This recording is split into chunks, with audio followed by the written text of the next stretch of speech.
Hello and good morning, everyone. Welcome to HITLAB Digital Health Symposium. Today, we're talking about bridging the information and data gap. We are thrilled to have you all joining us, and we're looking forward to hearing our speakers and participants today. So we have, as always, a jam-packed day and one that will be very exciting and certainly another exciting topic to discuss. If you haven't met me yet, I'm Lisa Crimes. I am with HITLAB I'm an innovation fellow.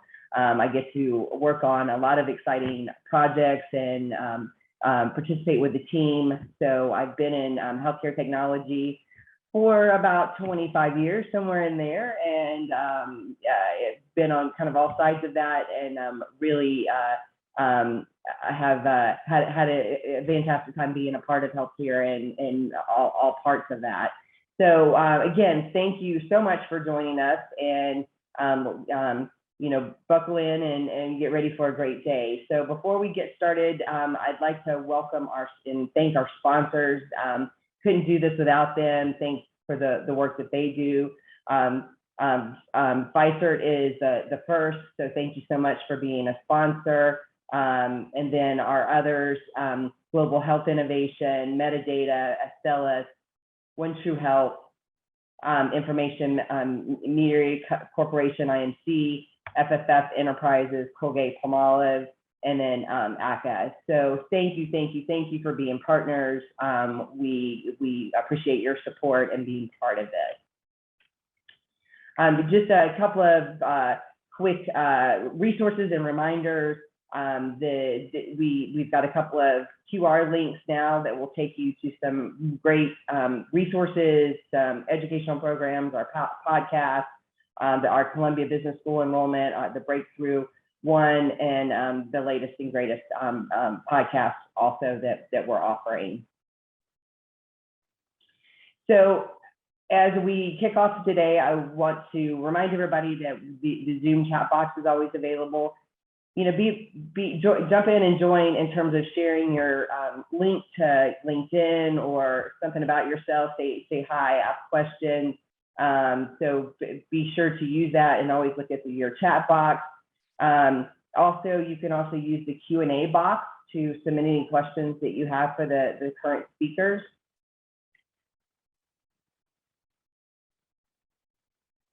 And then one last thing too, be sure to join us afterwards when we wrap up today. We're having an extended session that's a meet and greet and a continued discussion with our speakers and attendees and a post-event Zoom link. And you'll see that in the chat as we go, and it was also in the registration.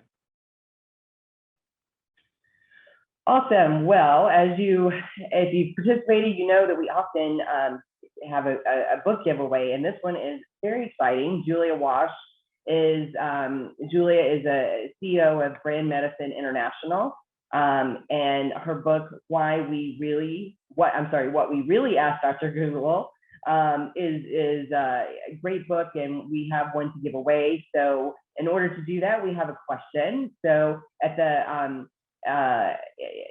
we've got a great trivia question for the first attendee with the correct answer in the chat box wins. So our first question is, in 2021, what healthcare related question was the most searched on Google? So give everybody just a second.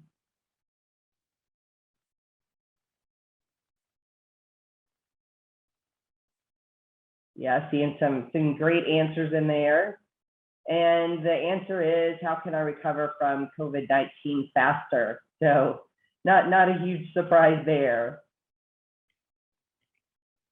And then our winner is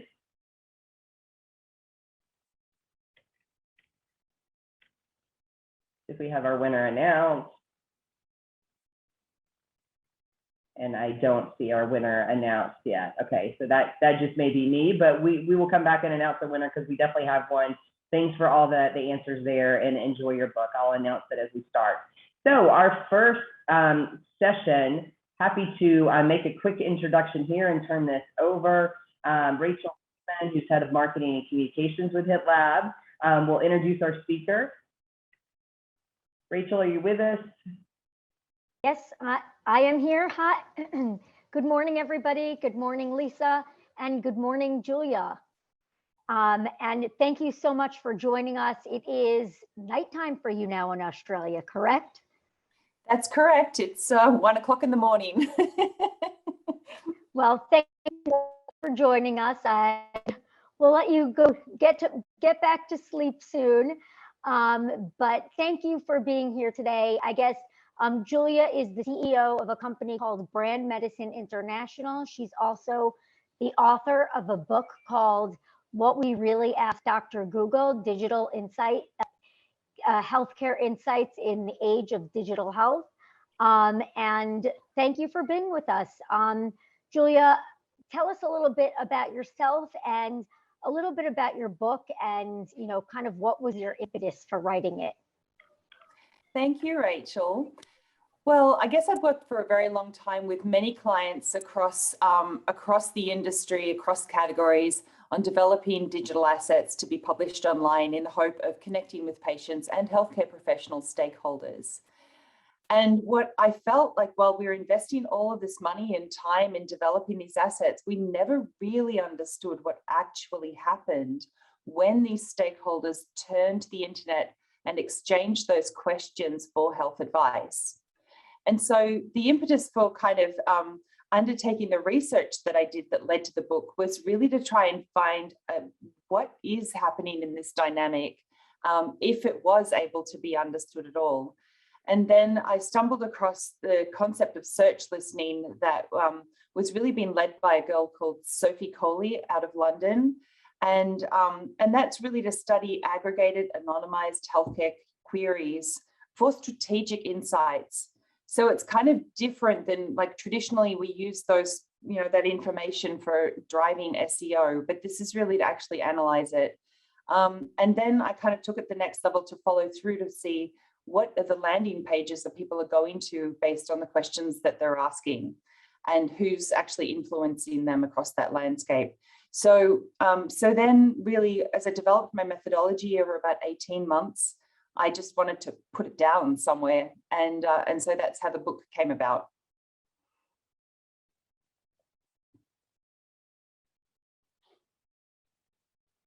You've gone on mute. I can't hear you. Sorry. That's okay. Can you hear me now? Sorry. Okay. So what were some of the big moments that you learned while doing all of your research and, you know, exploring, and as you were writing the book, what were some of the kind of aha moments and things that you discovered that were like, oh my gosh, I can't believe this is happening? I think the biggest thing for me was discovering how deeply infused with emotion search queries are. People aren't just asking, seeking a fact. They're really reflecting how they feel. And so a big chunk of my methodology and what's in the book is looking at how the stages of grief overlay with the patient journey and how that comes through in the types of questions that people ask at different points. So, you know, someone who's in denial, which we're all familiar with, might ask, can my HIV test be wrong? Or someone who is in the bargaining stage might say, can newly diagnosed diabetes be reversed? And then someone who's at the acceptance stage will start to talk about the disease as my high blood pressure or, you know, my cholesterol. And so you start to see in the questions, it's all infused with emotion as well. I think the disconnect is where we've developed content and we've come back with answers. First of all, a lot of the time, the questions they really ask are not being answered. But the second thing is I don't think we're delivering the empathy and compassion that patients need. Because if we think about it, and I'd actually love to ask the attendees today, like, who has actually turned to Dr. Google themselves to seek health advice personally in the last week? How many of you, if you want to just throw your hands up, I'd be really interested to see.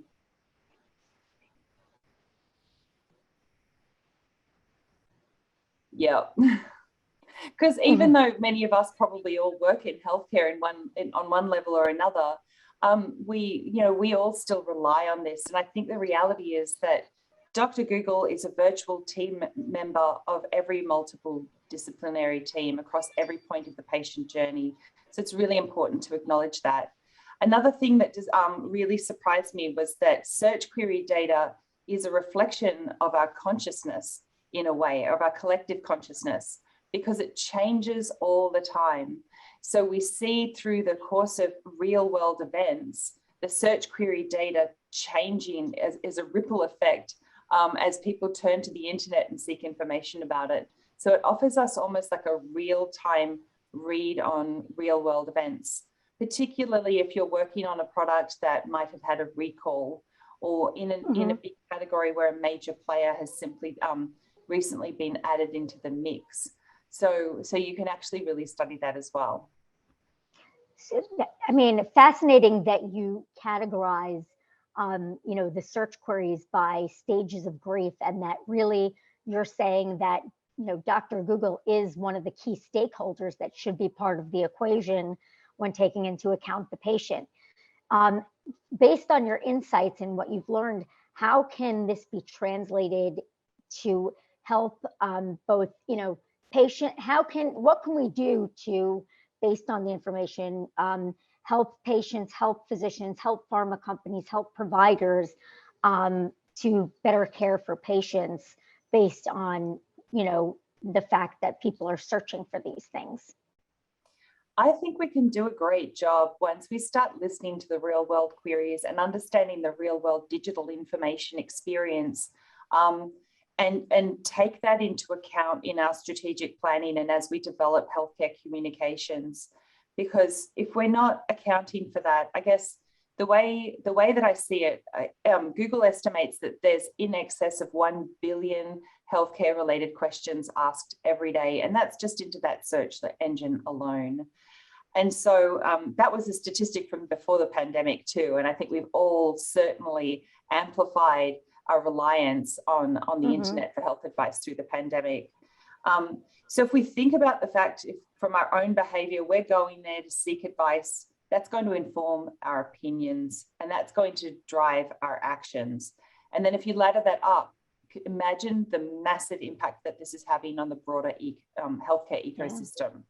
So there's health outcomes implications for that, but there's also commercial implications for that. So I think where we can help patients and doctors is by understanding the questions that they're actually asking, understanding their real world digital information experience, and then where it's failing, which I can assure you there's definitely a lot of work to be done. Where it's failing, we can start to address that by developing the right kind of bite-sized content that's going to turn up where and when these patient stakeholders need it to, and the healthcare professional stakeholders too. Right. Because you can actually pull apart the types of questions and find out if it's a doctor or a patient asking it. Like a patient might ask, Prolia, what does it do to the body? Whereas a doctor will ask denosumab MOA. And so you can actually go, well, that's definitely not a patient, that latter question. So what is the search engine result page that stakeholder has been taken to?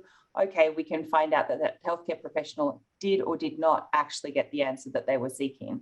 And then we can address that. Oh, wow. That's fascinating. And how do you see the role of Google changing, or how can Google evolve with the evolving healthcare system and, more tech and whatnot? You kind of touched on it a little bit, but I guess if you could just go in a little bit more into depth. I think as an industry, we need to just simply take a more active role in understanding and driving what that digital landscape looks like. Because Google, they already do a great job with their algorithms, but they can only do so much.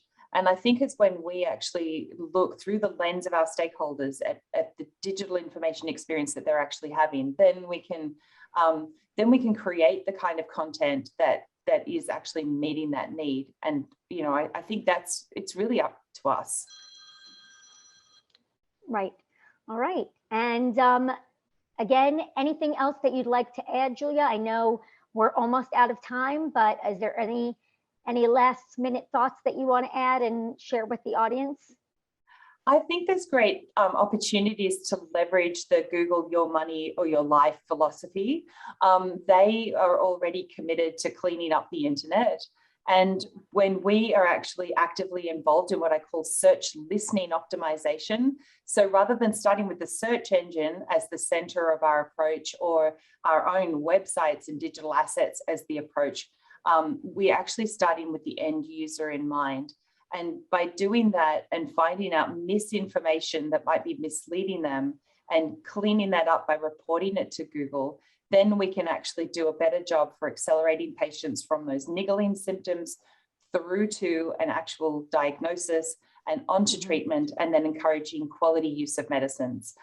So I get really excited about the perspective of adopting search listing optimization as an industry, and ultimately cleaning up the internet for patients and doing a better job of helping healthcare professionals have the information at their fingertips that they seek. Wonderful. Well, Julia, thank you so much. I think, Lisa, do we have more time, or we're done? I think we're done. We're done. Thank you both. Thank you, Julia, and have a good rest of the night. Thank you so much, Rachel and team. Bye. Bye.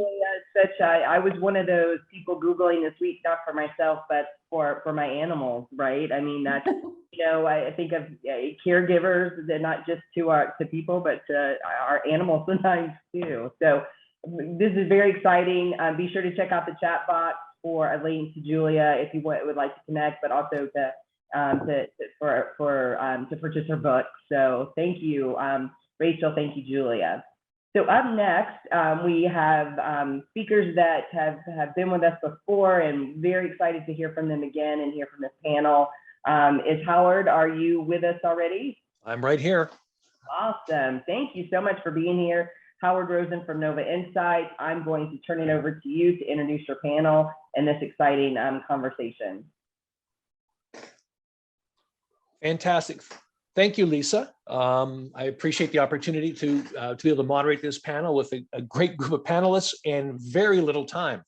So as you saw, the topic that we have is looking at the continuum of collaboration in care, which how long do we really need for all that?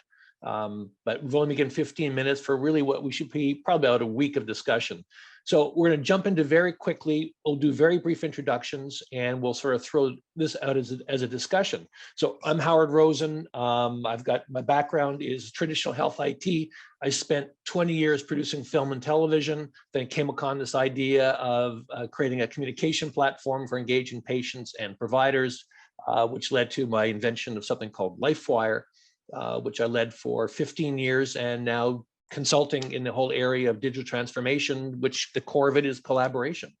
With us, we have Lisa White Christine von Raesfield, and Dr. Jason Lazar. And maybe what I'll do, because of time, I'll give you each 2 minutes to a brief background, and then we'll just jump into it all. So Lisa, why don't you take it away first? I won't need 2 minutes. So I'm the Director of Value-Based Partner Transformation at Horizon Blue Cross Blue Shield. We're in New Jersey. We're a single state blue plan. I have been on the payer side for a little bit less than 4 years. And the rest of my career has been in different touch points in the ecosystem, because I'm always interested in connecting all those dots. I am a health tech junkie by love. And so that's one reason I love doing these panels, is we're talking about how we bring in this health tech that we know we have access to and make it meaningful for patients and providers. So thank you, Howard. Fantastic, Lisa. I think we've already got about 55 questions ready for you already. Christine, why don't you go next? Sure. I'm hoping I don't cut off. I'm in Silicon Valley, and somehow, for some reason, I have the worst internet connection out of everyone.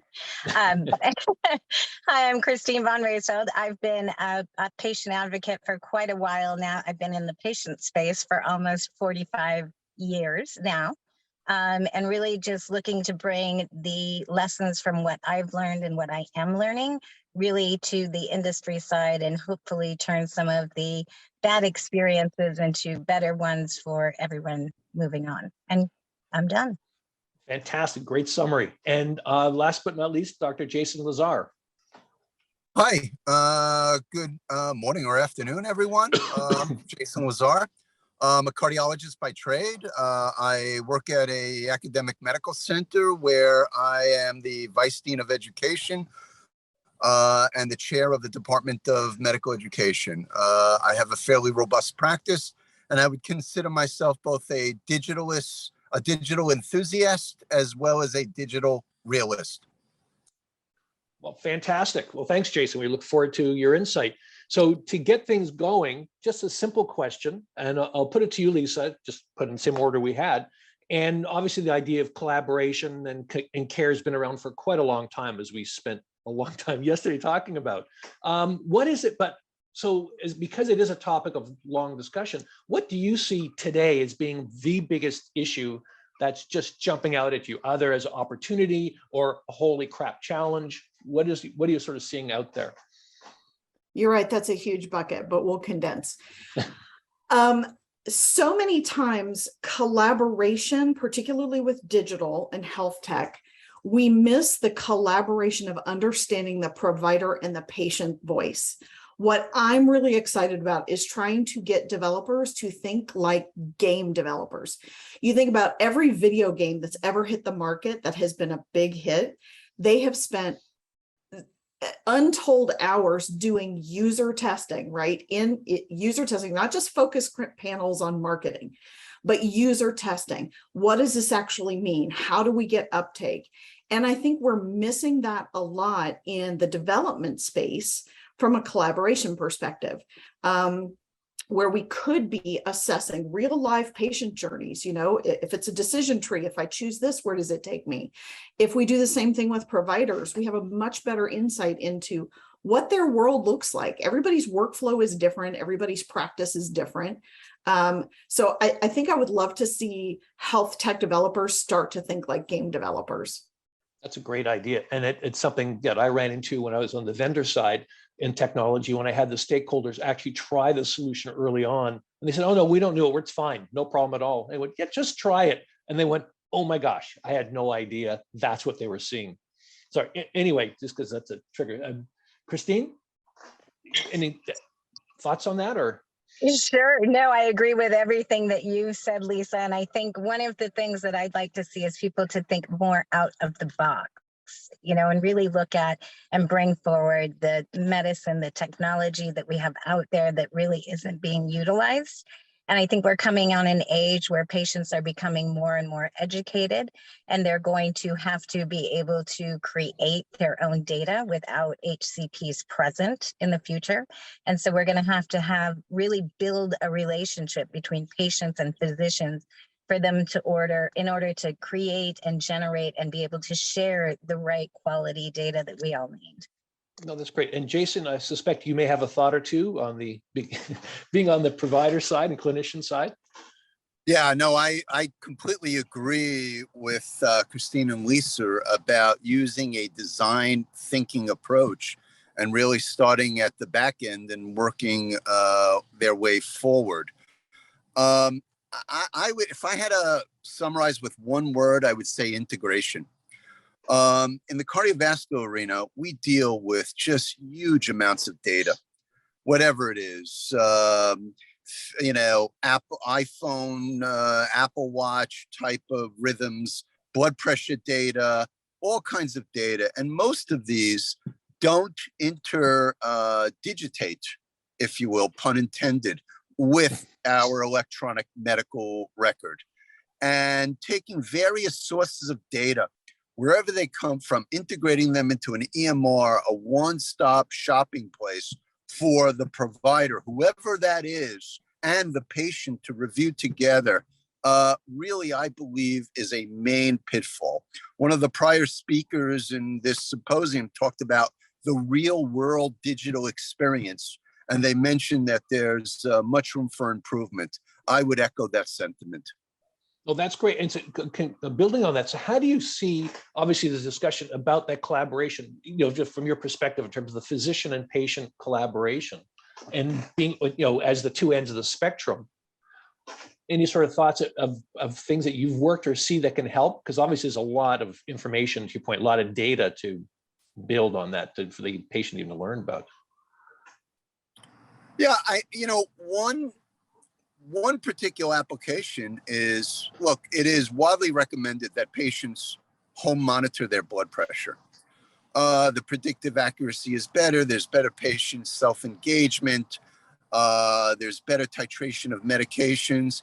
And yet most patients are left to write the numbers down on paper, bring them in, have them digitally scanned, if you will, and then have them as some ancillary part of the electronic health record, whatever that is. There are multiple vendors, multiple applications, and therein lies, the problem of connectivity.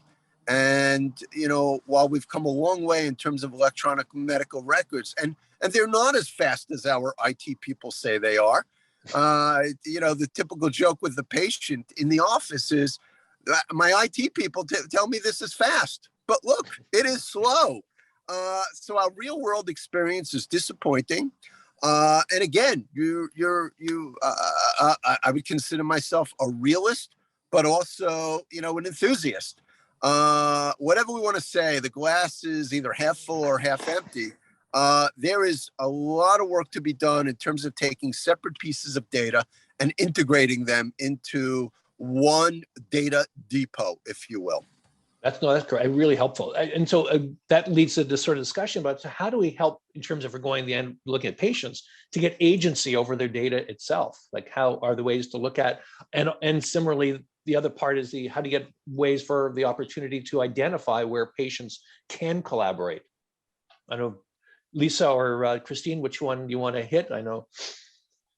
Well, Christine has a definite thought about Yes. this. I thought I'd let her jump in as opposed to appoint her. Well, you know all my thoughts, and most of you, if you don't know me, my thoughts are really around data that is generated by patients. I like to use the analogy of my data is my song. And I think until patients have true agency over their data, we're not going to have a healthcare system that really works. And I think if we look at the way that patients combine together and can share each other's data, regardless of HIPAA violations or HIPAA requirements, if you ask me to find one of my rare diseases or patients around the globe, I can find that. And we need to access that and really give patients that agency to be able to pick and choose where their data is going, who they want to help, and really make them an equal partner and an equal stakeholder. Because if we look at it, all of the data that we are using to properly, run our healthcare system is through patients, and yet we make patients feel like they are a burden on society, and all of these other feelings in that 5 stages of grief that we go through. And I go through those every day, but we are a bigger part of the healthcare system. And I think we have to be regarded that way. But in that same sense, we also have to educate patients on how data works and how the system works, and really give them a more of a business mindset when looking at healthcare. And that's a huge area, is that education piece, and how much to educate and what should be educated on, because you've got this fire hose of data available, but educating them as to really what is the piece that is most important to them today. It may change tomorrow, but today. And I sort of see those as part of it, but part of the value over the collaboration comes in. And I guess that sort of leads to the question for you, Lisa, in terms of how do you identify those areas of collaboration today? Because that's valuable today. That's the trick. That's the trick right there. Because before we get them to take agency of that data, the first thing we have to do is to get to that education is get engagement. And so that's why I keep coming back to this whole developer mindset is, everybody on this panel and on this symposium knows somebody that literally cannot live without their phone. Their phone is with them all the time. And if we can tap into those centers that create empowerment, that create interest, we have a much better chance of getting to the education piece. Christine and I didn't get a chance to talk about this, but France actually has a card that patients own that is a chip card that has their entire medical history on it. And anywhere they go for treatment, that chip card goes into a reader And wherever they are, that place has their background right there in front of them. I think that concept of owning your data is so overwhelming for patients because we haven't brought them into the front end of the process, right, Christine? So they got to get engaged from the front end. So I think that's where, when we're looking at collaboration and we bring in those voices from up front, but also figure out, how do different people respond to this decision tree that's in the information, so that we can customize, we can tweak, put in cultural, REL data. But collaboration is just really another name for engagement. You know, how do we get their engagement and interest? And once you've got them, let me tell you, the Scrabble game on Facebook has my husband wrapped around its little finger. So we just need to duplicate that. Well, that's great. And sort of tying to that, and a question I'm seeing pop up in the chat from a few sectors is, okay, what is that balance in terms of collaboration, to the question on data, between privacy of data and well-being? Like, you've got the privacy rules versus what's the patient well-being, and the collaborator and the physician sort of caught in part of that because of some of the rules. And with 3 minutes we have left, and if that's a topic you want to sort of have quick thoughts on, because again, you only need 30 seconds to talk about privacy in patients. I would just like to say I'm working with a group. I just joined the board for the Light Collective. And if you don't know about them, maybe you should. It's lightcollective.org. I'll put that in the chats. And they're really a group working around patient digital rights and really how we work and build better communities that aren't going to be taking advantage of patients and aren't going to be putting them in worse situations than before they originally started. So that I'll put that link in the group, and I'll leave it at that for me. That's great. Jason, again from the provider's perspective, that whole area of privacy and well-being. I think you can't hear us at the moment, so I'll throw it to you, Lisa. Yeah, privacy, I think, is one of those desperately misunderstood things. So my running joke is I've been in healthcare since before HIPAA and the internet. So anybody can do the math on that. And I think we've gotten so wrapped around the privacy thing. If we could get patients to feel smarter about their own healthcare, because I think that's where a lot of the disconnect is. You know, when I go somewhere, I'm fully informed. I know what I'm talking about. I know what questions I'm asking. I think we might have a chance of moving past some of those privacy issues, because then we get to the point where patients really are taking that agency over their data. Right. Fantastic. And I think we've got the topics list for, if we get this gang together again, I think we're all set with the topics. But thank you so much. I know we're at the top of my time and the clock's ticking and the digital hook is about to pull me away. So Lisa, Christina, and Jason, thank you so very much for your thoughts and insight. And I bring it back to you, Lisa. Thank you so much, Howard. Thank you for a great discussion. That was a wonderful discussion. So next up, and before I say our next stop, I did not announce our book winner, so I just want to make sure that I say the name out loud. Jerry Fisher, for winning our book giveaway from earlier this morning. So someone probably has already reached out to you. Congratulations. We'll have more opportunities coming up. So next up, we have Dan Kachnowski, who is Dr. Kachnowski is the chair of our HITLAB and director of digital health strategy program at Columbia Business School. And he interviews Dr. Kalmet about a study that he's doing with comeback mobility. And this is around real-time load-bearing data analytics and reducing cycle time for orthopedic rehab. We're looking forward to hearing this one. We are extremely fortunate to have a guest who has been using the comeback mobility technology and can talk a little bit about his experiences with it and its benefit for patients who are undergoing rehabilitation for lower limb injuries. Again, comeback mobility is a smart crutch tip that is implemented. Again, we've tested this out at the lab. It can be deployed in about 5 minutes. It's a smart crutch tip that goes at the bottom of a crutch and ties to an app via Bluetooth, very simple implementation, and generates tremendous data on weight-bearing activities.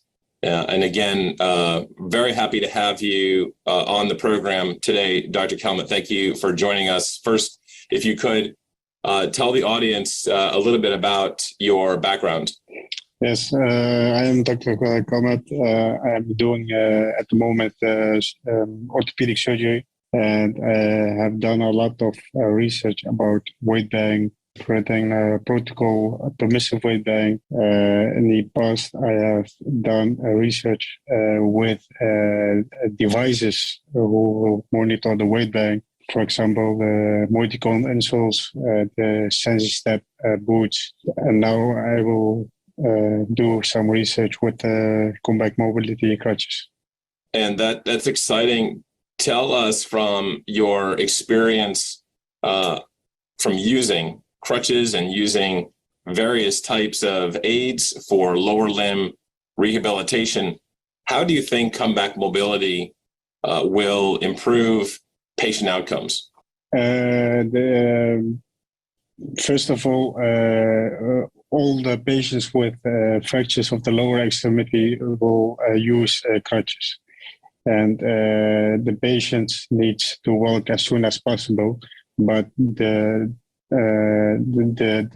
trauma, the fracture, and the symptoms they will get with the trauma and the fracture will restrict them to bear weight, and they need a lot of feedback, and they need support from the physical therapist, and they need prescribes from the surgeon who will allow them to walk as soon as possible without restrictions. So I think the devices on the market are limited, and there are only a few devices who are validated for clinical research or for patients. The comeback mobility as the device ambulant will give you feedback to the patient. And I think the device will go with the patients for a long time.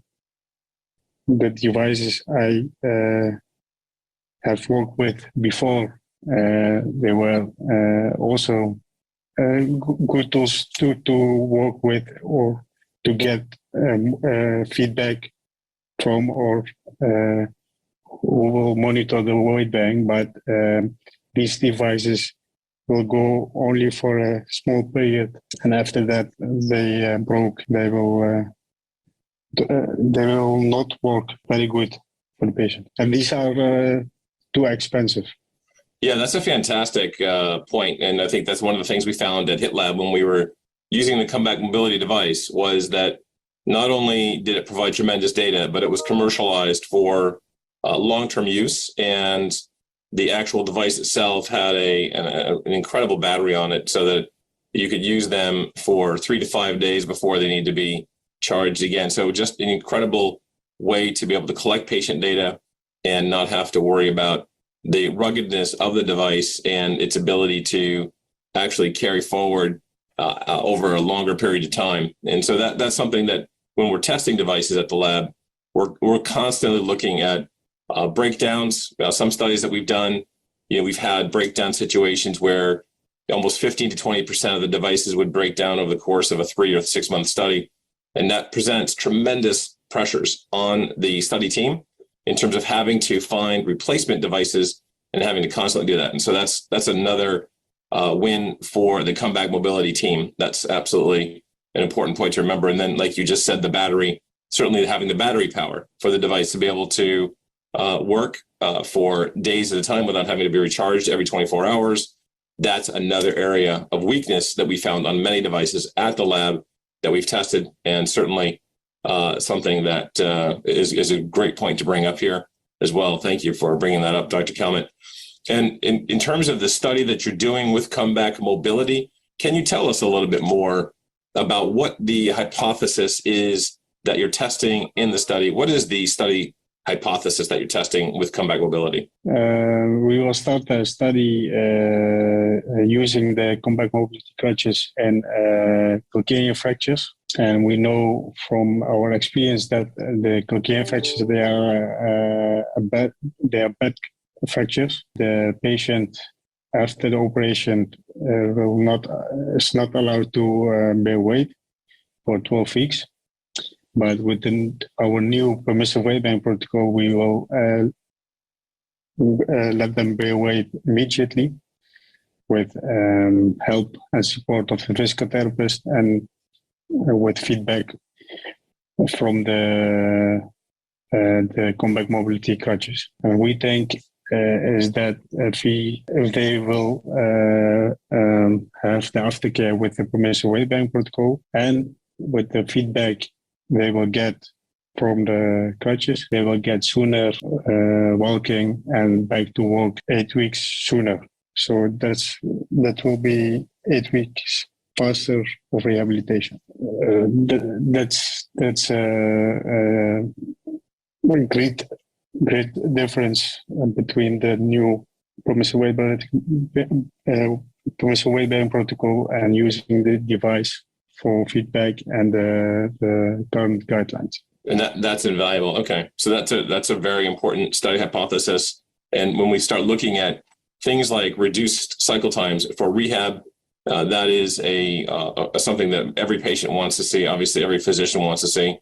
I think that's something that will be fascinating as we're seeing your study results come out over the next 6 months. That's exactly what we do at HITLAB. Is we like to see studies that are showing real evidence of how digital technologies are improving patient care, patient outcomes. So really appreciate that. And just as we wrap up, Dr. Kelman, I have another question for you about how physicians actually prescribe and then manage weight-bearing activities with their patients that are going through lower limb rehabilitation. If you could please tell us what is the standard of care right now for physicians prescribing and then managing weight-bearing activities with their patients? 60 years ago, the surgeons were operating, and there happened a lot of things when you operate. So there are a lot of methods how to operate, a lot of methods how to use the fixation, or how to or what kind of material you have to use. But they didn't investigate, and there is no evidence about the weight-bearing guidelines. Weight-bearing guidelines are not evidence-based, and they are now for 60 years non-weight-bearing. So that means if you have a fracture of the lower extremity, the current guideline is now non-weight-bearing. And it's all about the surgeons were good in operating, and they said, okay, we are good in operating, we want a non-weight-bearing aftercare for our patients. The experience went further to the surgeons now at the moment, and we have to ask the surgeons in the Netherlands, what kind of weight-bearing protocol do you use for patients with tibial plateau fractures? So that means knee fractures. 90% of them deviate from the current guidelines, the non-weight-bearing guidelines, and the local own guidelines. So ask yourself why you have a guideline. The next question was, okay, you are deviating from your guideline. What's the reason to deviate from your guideline? And the most of them, 40% of the surgeons answered the question why they deviate. That's because of clinical experience. A lot of them also said, they have a gut feeling about the weight-bearing aftercare for the type of fracture, the type of fixation, and the type of patient. So there is no a straight weight-bearing protocol can be used for by the surgeons for the patients. So that's why we have written a permissive weight and protocol. That's fantastic. And just again, I think that shows the importance of this study relative to the other studies that have been done to date. Outstanding. Awesome. So thank you, Stan and Dr. Kalmet, for that great discussion. A perfect example of where data really becomes information and is ties in so nicely to this discussion. I am honored to welcome our next moderator, Dr. Dombrowski. Are you on? I see you on. Welcome. Hi, good morning. Good morning. I'm going to let you tell us a little bit about yourself and introduce your speaker. Great, thank you. Thank you, Lisa. Can you all hear me and see me? Yes. Great. Thank you. So thank you, Lisa, and thank you for the HITLAB team for inviting us and organizing the symposium. And I'd also like to thank our audience for joining this session on photonics and quantum technologies. So I am Wen Dombrowski. I'm a physician and a tech innovator, and I'm Chief Convergence Officer for Catalyze. And today I'm joined here with my colleague, Nardo Manaloto, who is also CEO of Catalyze, as well as starting some new ventures he's going to be talking about.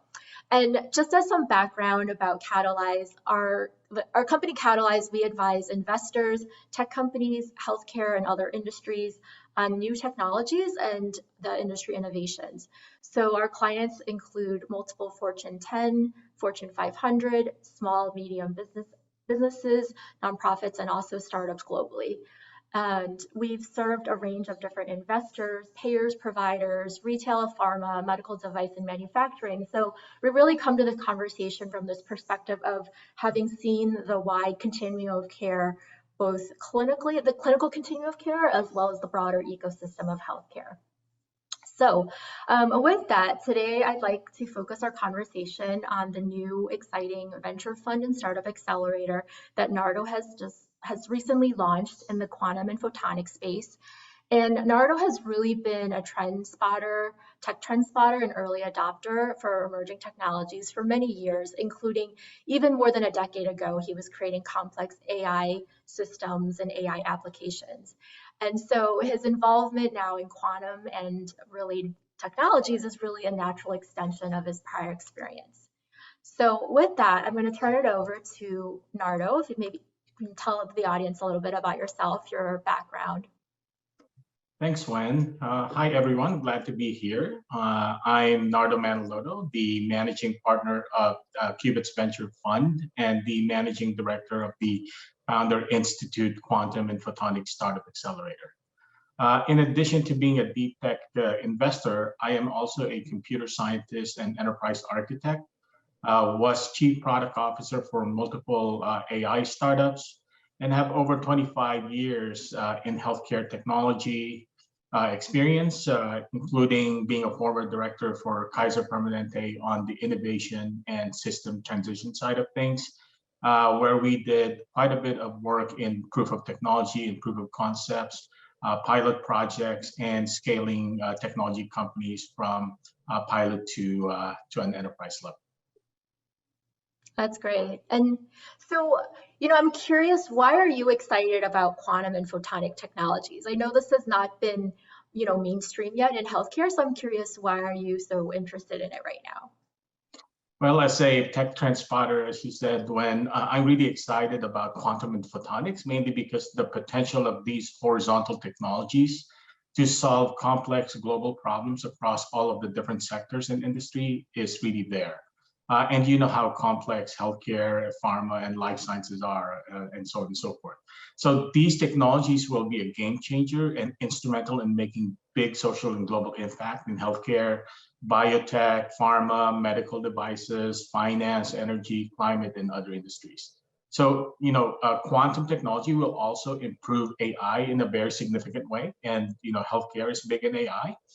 There's a recent press release that just came out of Los Alamos National Laboratory that came out today, talking about quantum and AI breakthrough that will shrink the amount of data we need to train AI models. So this is leaning towards what we call quantum advantage, which means this is something that quantum computing can do much better and faster than our classical computing systems.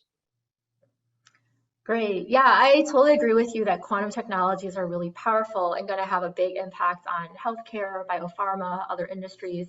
It's really going to be a big paradigm shift. And so before I ask you about some use cases for quantum and photonics within the healthcare life sciences space, maybe can you just give us a quick crash course on what is quantum? I mean, sometimes we see this word thrown around in different ways, and this might be a new topic for our audience. So yeah, if you could just give us a quick crash course on quantum.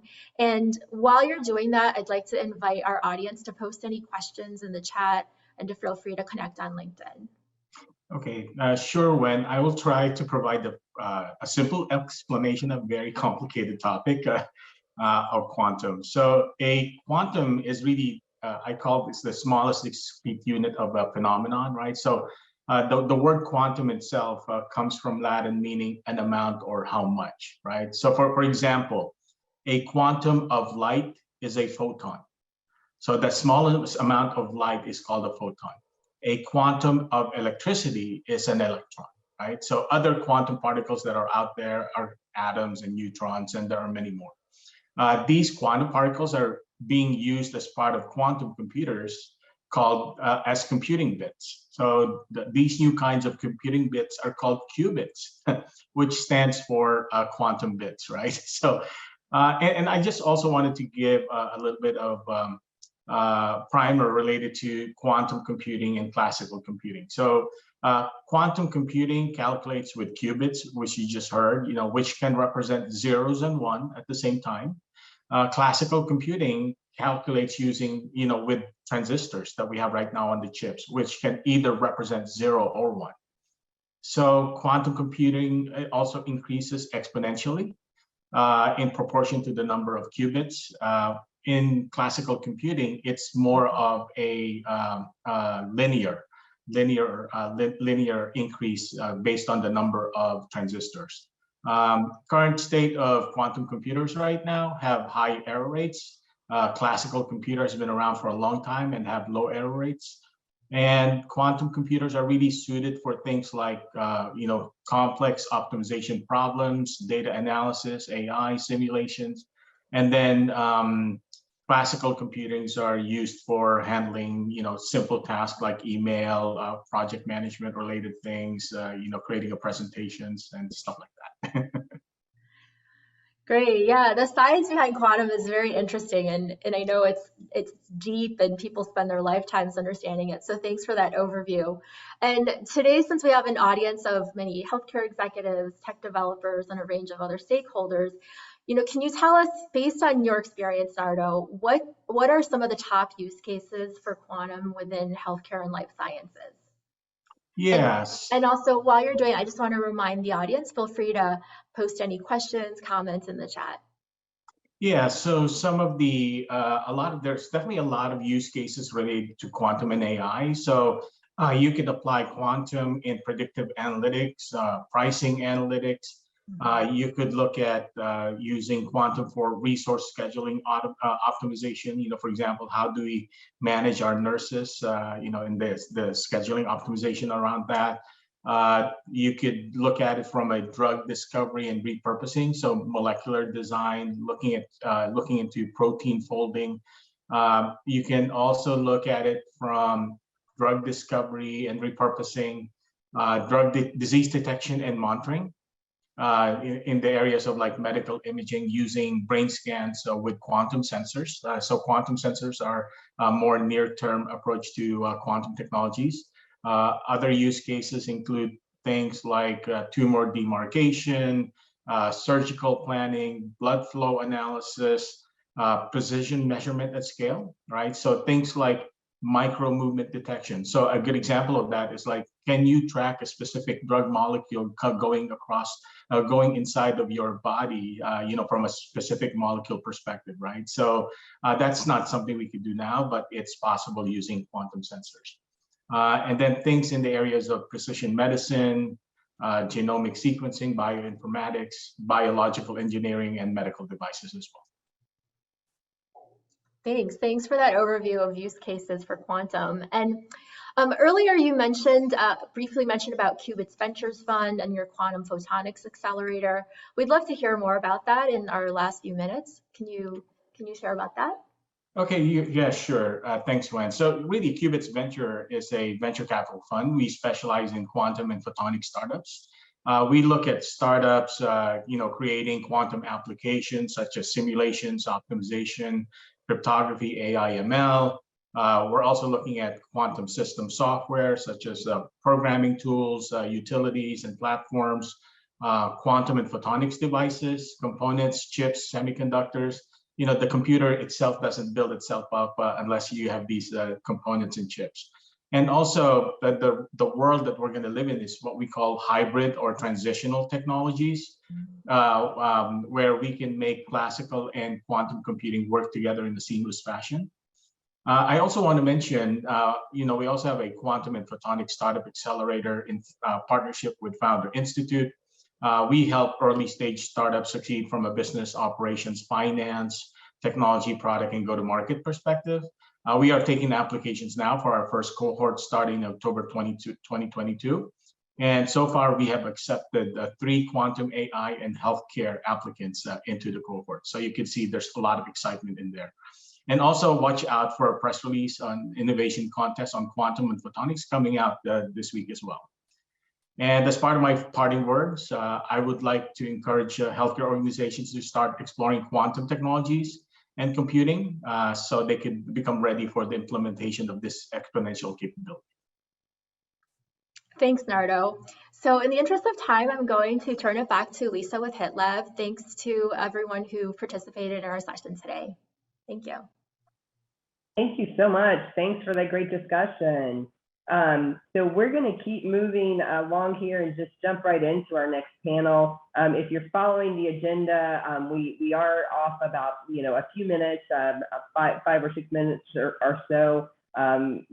So just want to note that if you're following along on the agenda. So our next moderator is Nathan. Are you on?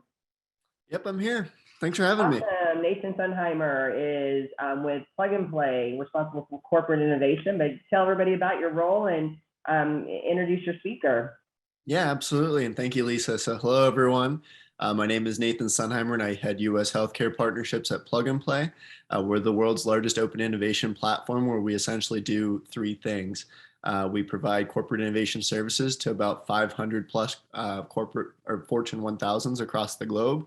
We run accelerator programs, and we are early stage investors. But today, most importantly, I'm very proud and excited to announce or to have Pierre with us today from Hexoskin. So Pierre, how are you doing today? Pretty good. Good to be here. Thanks for having me. Awesome. Thank you. And just to get us started, just to learn a little bit more about Hexoskin, can you explain it and what data it measures and how Hexoskin can be applied to different use cases around the body? Yes. So the product is made to be very simple to use. It's a shirt that you can wear under your dress shirt, like I am today. And the shirt is close to your skin and close to your vital organs, and it's the perfect location to measure cardiac and respiratory activity. So we have two models, one that we call the Exoskin that measures ECG, heart rate variability, heart rate, but also breathing patterns, which is very unique. And it's more than breathing rate. We measure not just how fast you're breathing, we measure how you're breathing, really.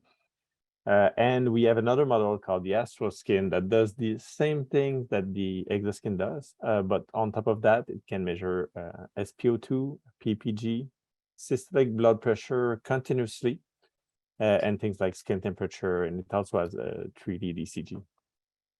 Awesome. Thank you. And, generally speaking, just to branch a little bit further off of that, what type of users are using this platform and what are they predominantly using it for? So we've built the platform so that when the FDA gives us the green light, it can be used under prescription by patients in different use cases. But today, our existing client base is mostly people doing clinical research in different domains.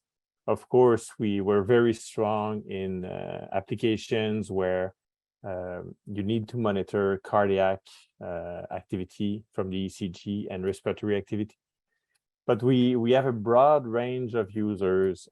So like from McGill University uses it to study infectious diseases. We have a Yale that's using it to monitor the health of physicians and hospital staff at Yale Health. We have a UHN in Toronto who uses it in oncology. We have another hospital that uses it for epilepsy. We'll have a webinar about that in October.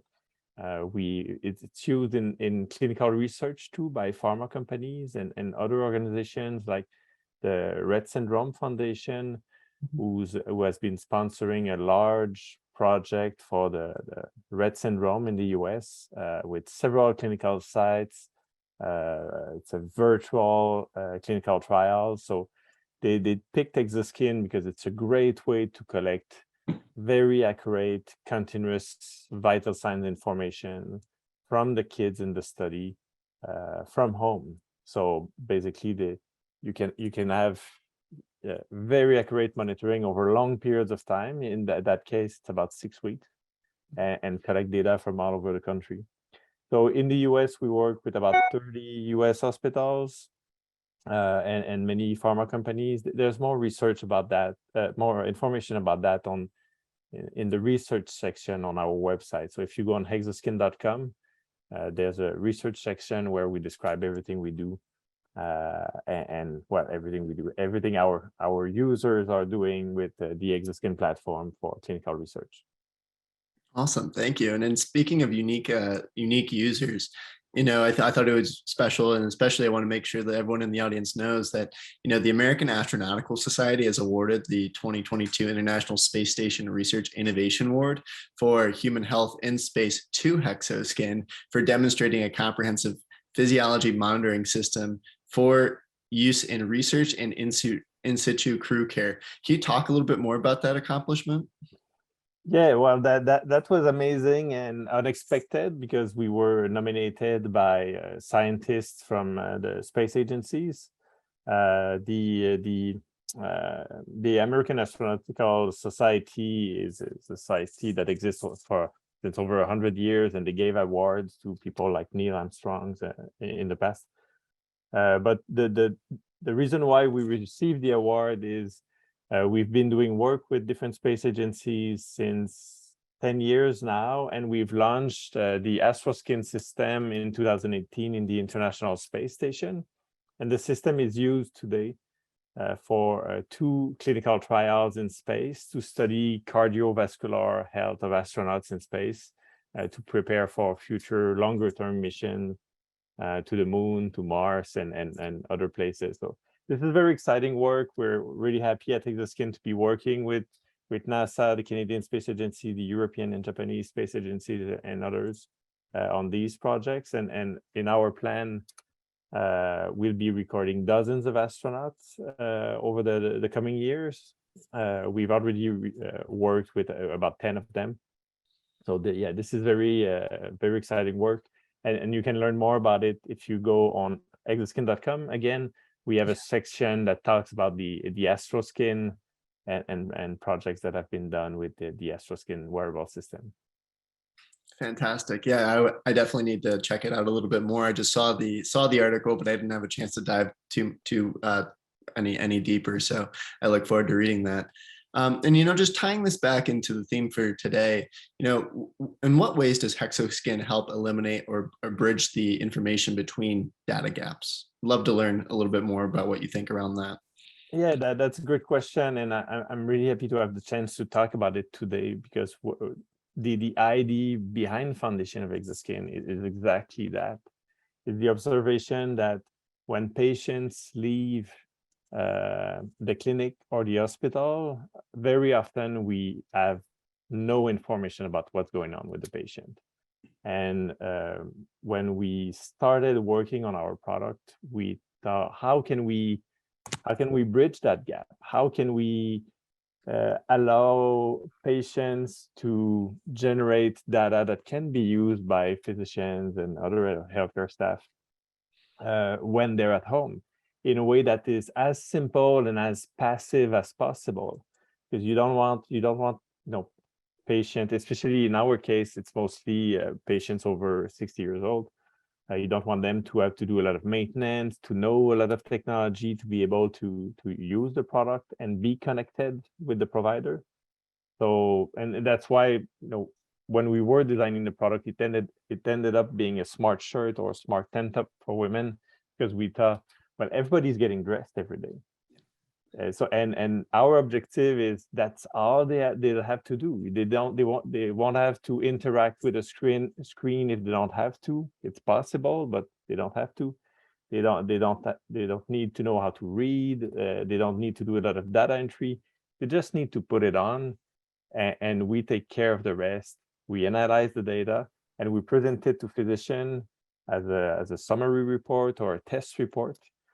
So that they can follow these patients for post-acute care, for remote diagnostics, for chronic care management, and keep these patients connected.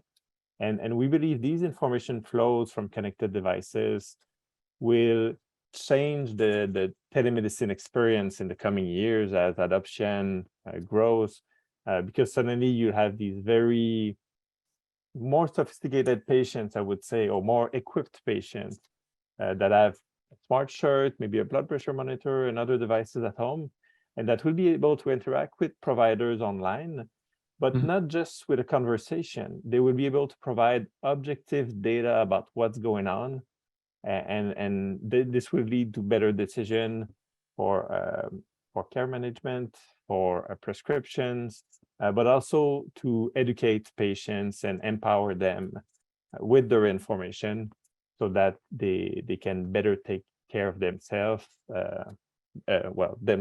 but also with their families, for example, that support them, which is the case for so many people. Yeah. Fantastic. Well, thank you. And I know we're right at time, Pierre, and I wish we could continue the conversation. But, for those that are in the audience, if you wish to connect with Pierre, please reach out to him on LinkedIn. Please go to hexoskin.com and learn more. I wish we had more time. I'd love to learn about what's next. I'll share a link in the chat. And we also have a webinar on September 7th. You can register on our website, and it's free. Fantastic. Well, thank you, Pierre. And Lisa, I appreciate the time that you've given us today, and I'll hand it back over to you. Thank you so much, Nathan and Pierre. That was a great discussion. Really enjoyed hearing those details. So I am excited to introduce our next speakers and a discussion that I'm going to continue to moderate here. And we have Dr. Rachel Jordan. I see you. Hi, so great to see you. And Voya, do I see you on? Hi, Lisa. Do you see me okay? Awesome. Hi, Voya is the CEO of ICER, one of our sponsors. We're happy to have you. And then Dr. Rachel George is the global lead of health system advisory and innovation from Salesforce. But I'd love for you both just to give a brief introduction as well, and a little bit of details about your background, if you could. Rachel, go ahead. Oh, great. Thanks, Voya. So as Lisa mentioned, Rachel George, I'm a physician, internal medicine, kind of started my career doing hospital medicine work, and grew up in the provider space, working very closely with a lot of different hospitals and health systems, working closely with a lot of the different EHRs that are out there.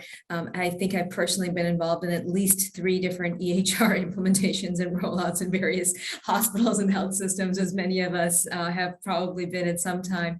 Right now, I work with Salesforce, really talking about how we use technology to really create a customer 360, because we know that the EHR isn't really just enough, right? The EHR, all of the care that happens to a patient happens, 80% of it happens between the 2 points of care when you're seeing a physician, or you're in a clinic, or you're in the hospital, or anything else. And it's really what happens in between. It's what's happening to your blood pressure, during those intermediate times. How much exercise are you getting? What food are you eating? How well are you taking your medications? Are you able to pick up your medications? Do you live in a food desert? What's happening all around you? How much stress are you under, either with work or family life or anything else? And that's really what healthcare and wellness is about. And so how do we capture all of that information and create a true view of what's actually happening with the patient? And that's what gets me really excited these days and gets me out of bed every morning. That's awesome. That's awesome. Voya, what about you? Lisa, I'm Voya Lalich. I'm a founder, CEO of Vicert. I started Vicert 20 years ago as a focused digital health IT solution provider. Over the time, we have built over 300 products and solutions in the space for clients and customers, ranging from early stage disruptors to established product companies in US and in healthcare space, and then to some of the largest providers and payers in California and United States. Maybe one of the differentiators for us is that we work best with the leadership teams who can, IT and business leadership teams who can articulate the business need, but are for one reason or another constrained to kind of figure out how to implement that technology and deliver those solutions from a regulatory, legal, technology, path to value standpoint. So that's briefly background on me. That's great. I love both of your backgrounds, and obviously it's hard to have a discussion about data and information without touching on EHR. So, which is certainly our topic, is to talk about that current state and still what's the future, right, of what's to come next with EHRs. Voya, where is Vicert in terms of interoperability and EHR integration? Yeah, I mean this is a tremendously interesting topic, and Rachel touched on several important points. But really, what we see going on is that EHR was established as this kind of a monolith in the hospital systems that did two things. One, kept the patient information, and two, was responsible to define and manage the clinical workflow. And that has started to change recently, because so much health related things are happening outside of that we need to break the monolith and allow for all the information happening outside to be not just information, but basically workflows be integrated with those EHRs. So EHR is changing, and it is a sort of event that we are starting to see and starting to implement that, where basically EHRs is turning into a back-end system, and you basically have a front-end systems are now have a multiple dimensions, not just from the hospital standpoint, but various solutions and products need to be able to talk to EHR system and be integrate in those workflows, and not only in the clinical workflow, but amongst themselves to integrate between the pharmacy, the products, and remote patient monitoring solutions to talk to each other, integrate with their respective workflows, and integrate that with the backend EHR. So that shift is amazing to see. And Smart from Fire are technology elements that are starting to enable that. Yeah, no, that's perfect. That's perfect. Rachel, when Salesforce is doing some very exciting things around in the healthcare space in general, but where do you think Salesforce is, or just your opinion around the future and the impact of EHRs are going to look like in the future?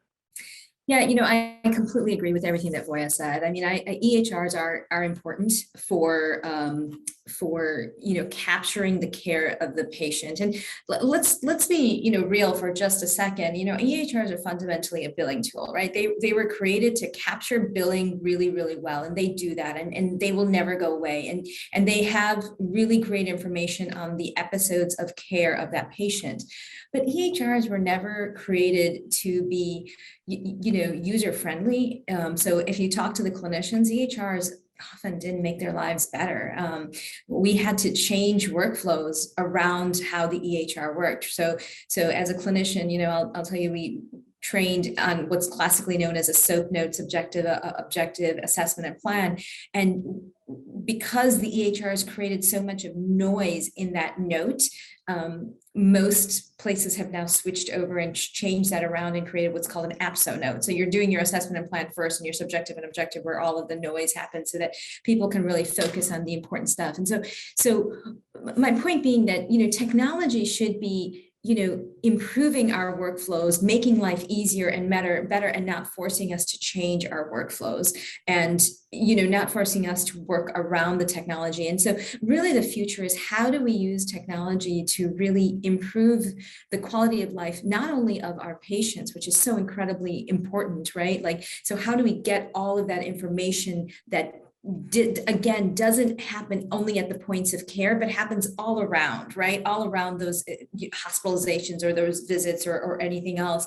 And how do we, and how do we do that? But at the same time, how do we impact the people who are providing that care, so that, there is less administrative burden and less burnout. I mean, burning out of our clinical teams is so incredibly important, and is such a tragic, thing that we have to all be talking about. And technology till now in healthcare has actually made life more difficult for our clinicians. How do we make it better? How do we solve for making sure that information gets transferred? I was telling the story recently. I walked into a patient's room with not knowing that the patient's son had died literally hours before. And the patient suffered something which he wasn't sure it was a panic attack versus a heart attack versus something else. But gets put into a whole different context when I found out that the patient's family member's son had died just hours before they arrived. But somebody knew that information. It wasn't communicated to me. And you want to talk about feeling awful as I figured this out, in that patient's room. That shouldn't happen, right? That happened some time ago, and I'm still thinking about it, and I still feel awful about it, and it's still miserable, right? But technology can solve for those issues. We can make communication better, and we can make which is better for not only for the patient, but for the clinician. So it's really about, how do we, close those gaps? How do we improve communication? How do we make it easier for everybody while improving care at the same time? I love that so much, because it really is about this human experience, right? It's the patient that matters. So I love that that's what you emphasized there, and touched on the care and the delivery of care. I knew this discussion would go really quickly, but if we could just, if I could just ask you both one quick question as a wrap up is, and you both have already touched on it to a degree, but so what's next, right? I mean, how is the role of EHRs changing maybe, or what improvement would you like to still see in the future? If I can start with that, Goya, I'll say EHRs are exactly what Goya said. It's necessary, but it's back office. But how do we wrap around that EHR? I mean, EHRs won't go away, and they shouldn't go away, right? They provide a valuable service, but it can no longer be the EHR by itself, right? So how do we connect with the EHR with all of those other systems that are out there, right? Whether it's the patient's own home monitoring systems, whether it is, what's happening outside in terms of, understanding the demographics and the overall big picture of what's happening with that patient, the social determinants and everything else. So how do we wrap all of that information that doesn't rightly belong in the EHR, right? So how do we provide all of that interoperability to provide a holistic view of the patient, and not just a the current very myopic view that we have? That's awesome. Boy, yeah.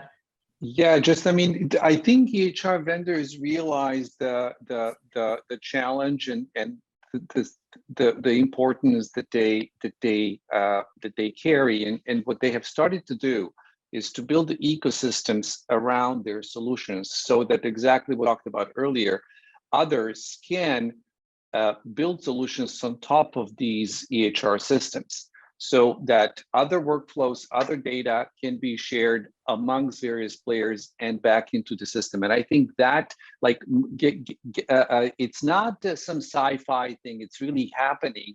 And we from an implementation standpoint are starting to do that more and more. Sometimes the users of EHRs don't even realize this exists. So this is actually here. And EHRs, they, in a way, they have locked us or the providers in their solutions, but they will not lock them just by being there anymore. They will basically, lock may not be the right word, but they will be there, and through providing interoperability and data exchange capabilities in their EHR solutions, continue to be the provider of value and keep the position in the system, and allow everybody else to build on top of that.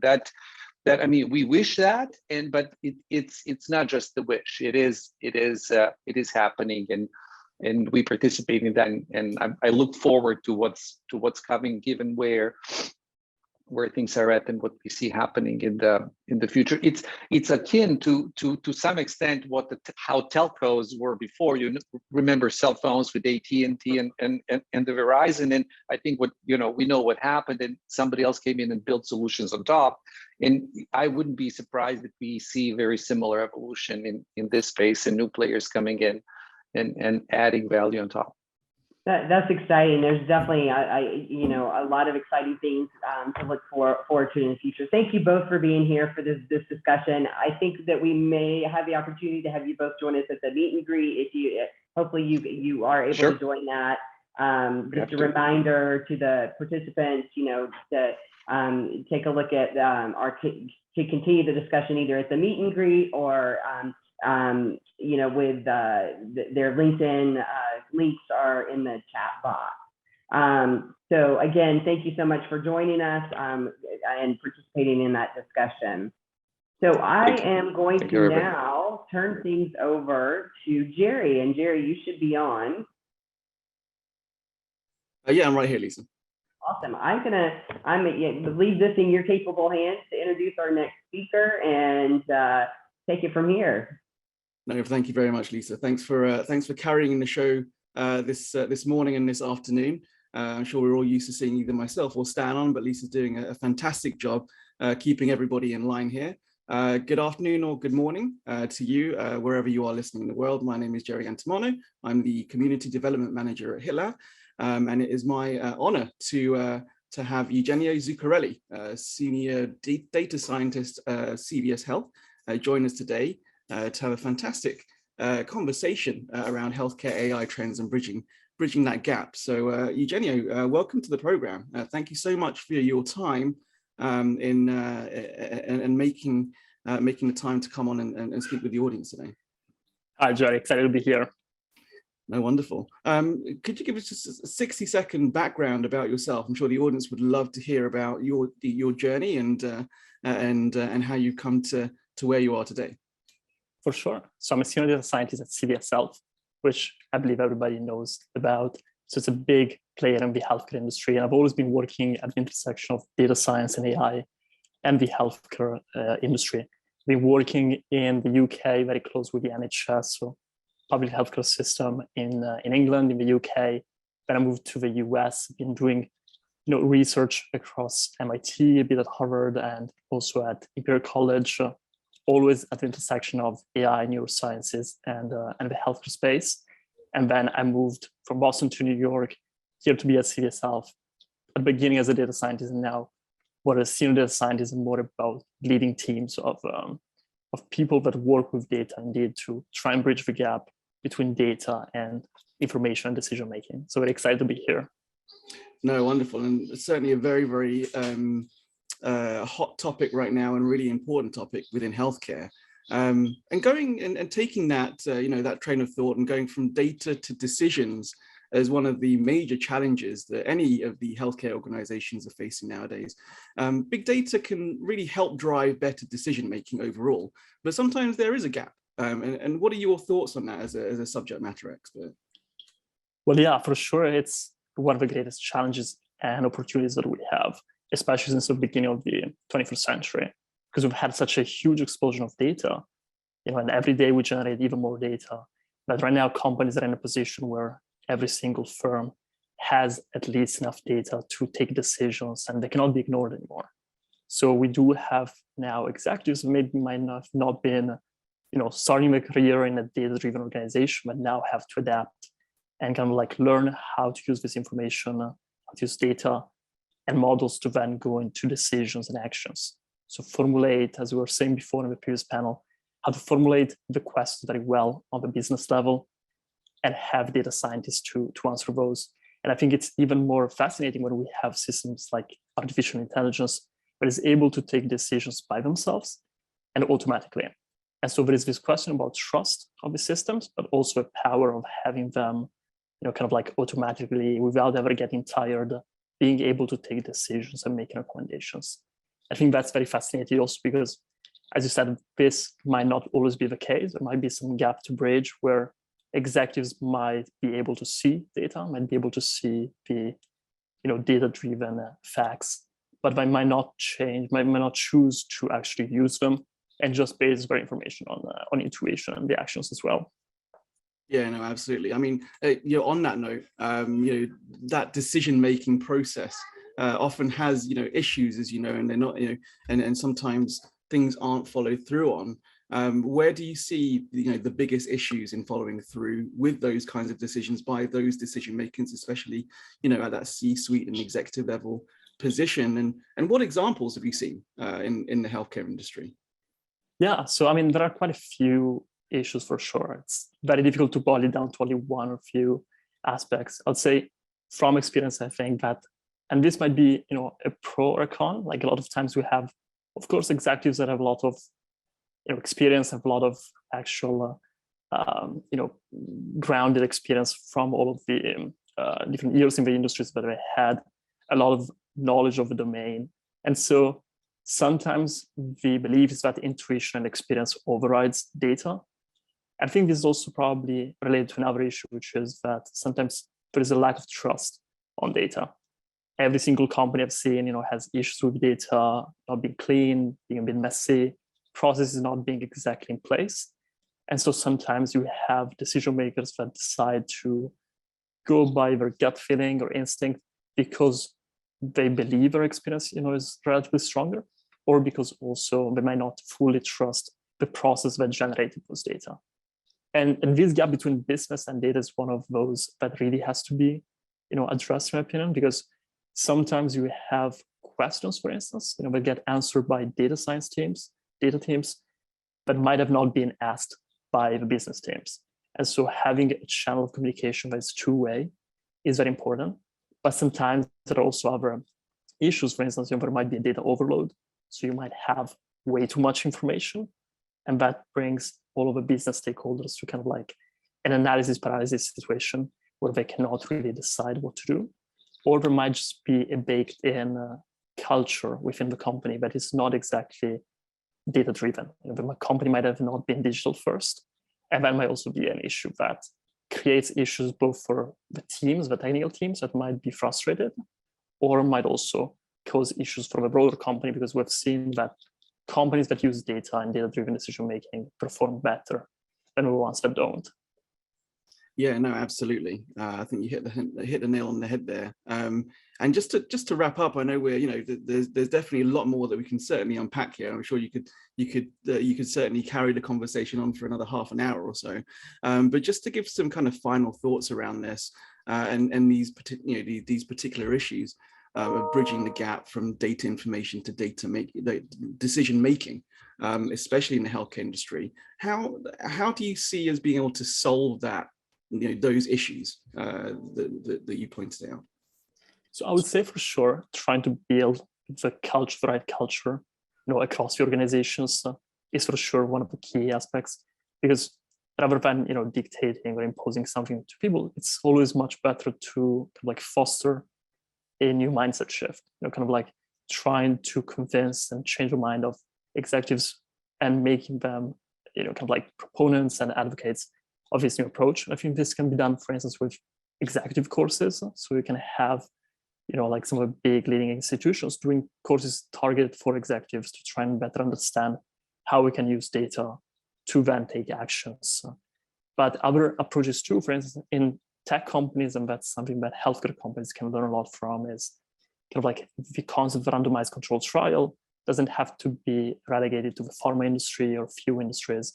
We can do what's called an A/B test pretty much for every type of decision. We can quickly test and learn, trying to understand, out of the two options, A and B, which one is the best one, and have data backing this decision.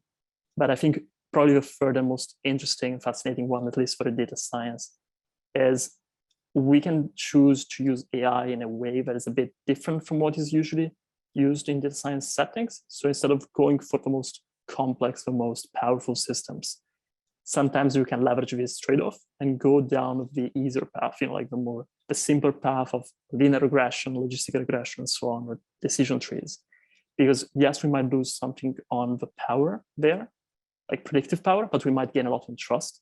And I've seen by experience, if you have doctors you have to interface with or business stakeholders, and you have a system that is simpler to understand and they can see the decisions that they actually would take, then you can gain their trust much more easily. And that's going to be much more successful than a very complex and difficult to understand solution with AI in general.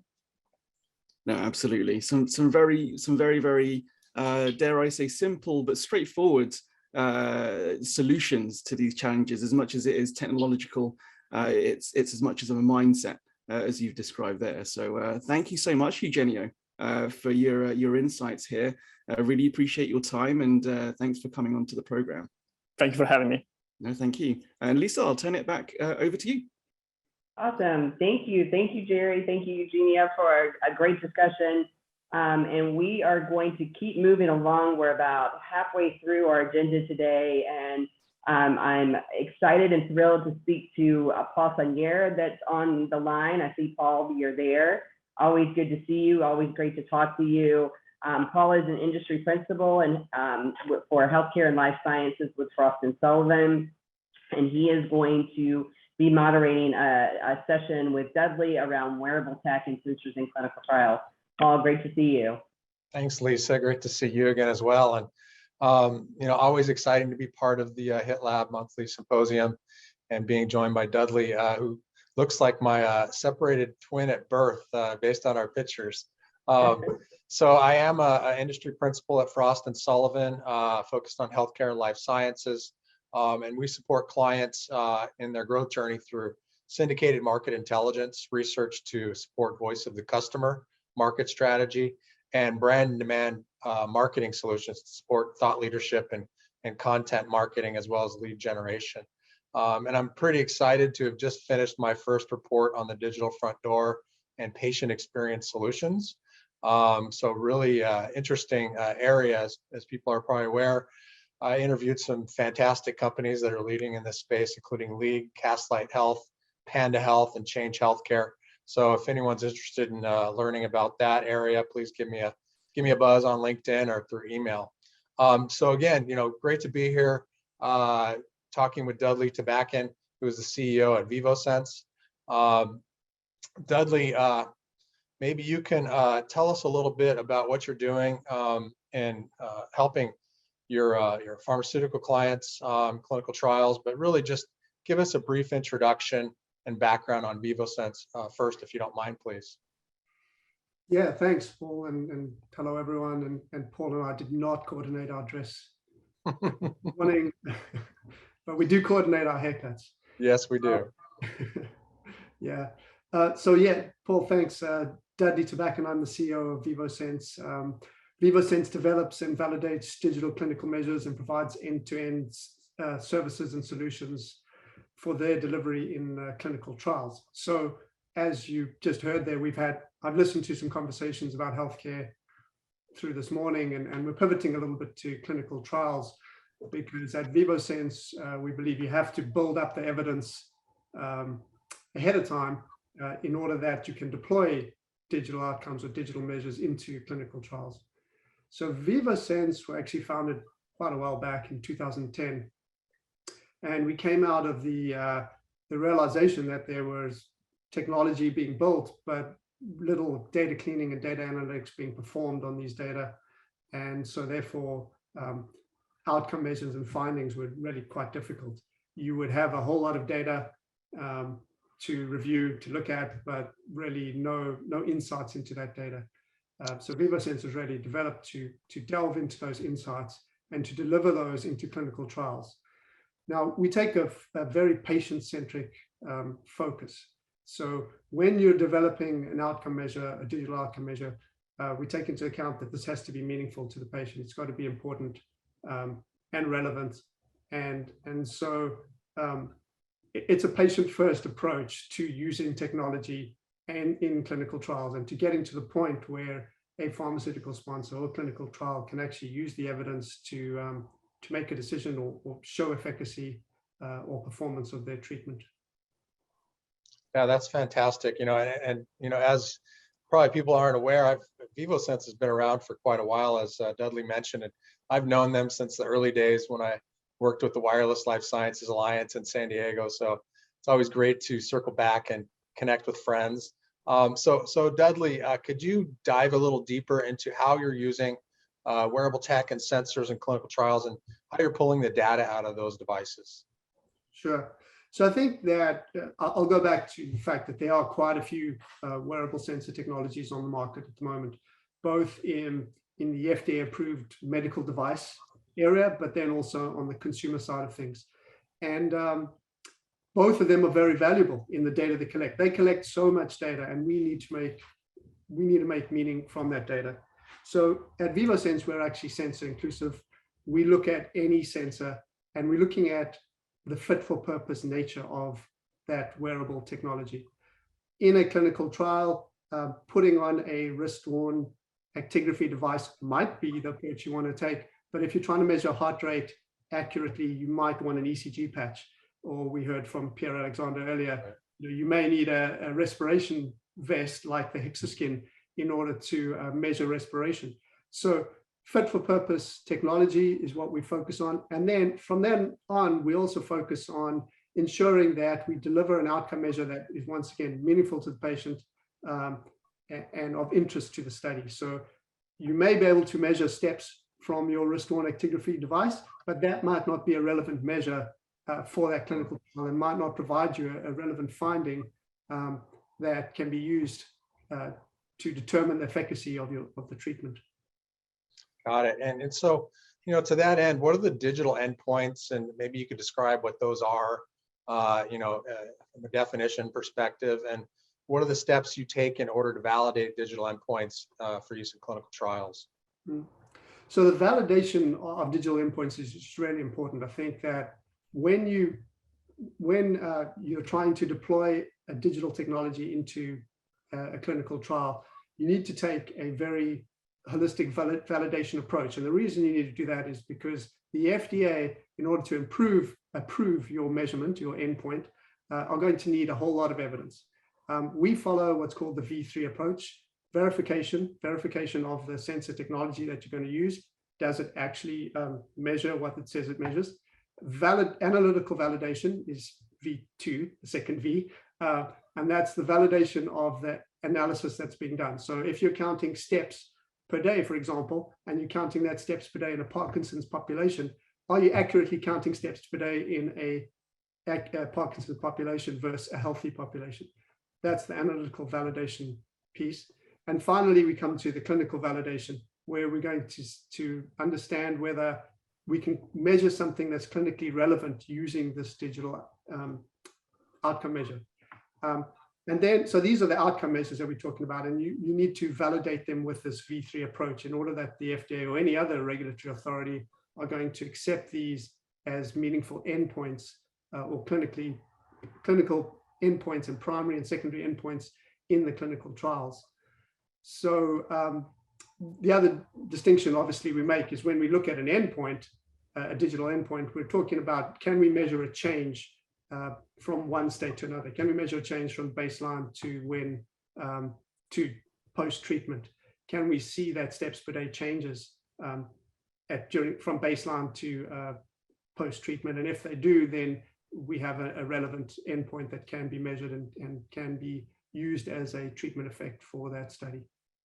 That's a pretty good segue, Dudley. So how do these digital outcome measures, how can they provide value to patients beyond the clinical trial?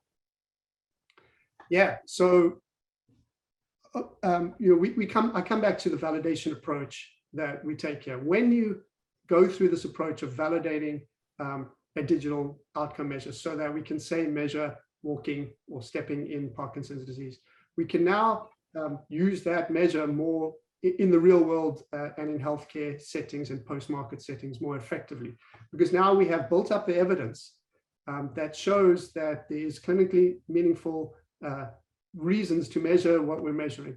The other important piece is part of the validation process. We need to understand that there must be meaningful aspects of health to the patient. Does the patient actually want to walk each day? Is that the most important thing to them, going for a walk? And it may be, but that is something that we need to understand on the front end, and that's part of the validation process. So, for example, most of us, well, not most of us, but certainly I am, I spend a lot of time behind the desk. I'm healthy, spend a lot of time behind my desk, and I'm obviously pretty sedentary for that reason.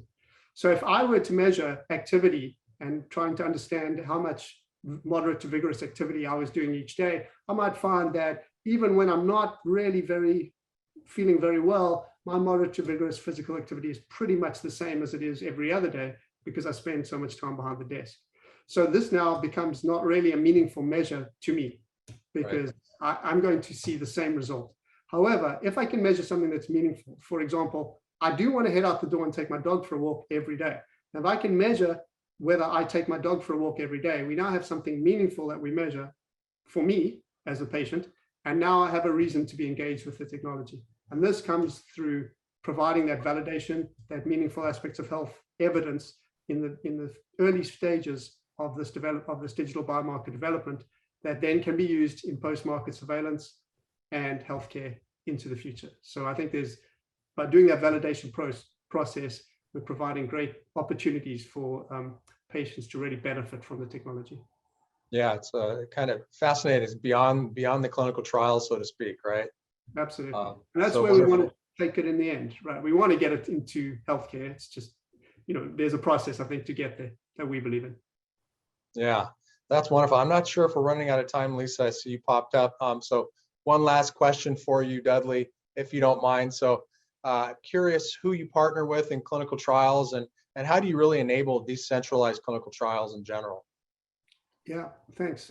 Great question. I think I said in the beginning that we're sensor inclusive, and we absolutely are. We actually work with Hexoskin, Pierre Alexander. We work with other medical grade actigraphy devices and sensor patches. We also have worked with consumer devices like Apple Watches and Fitbits. So we really try and incorporate what's fit for purpose for the study.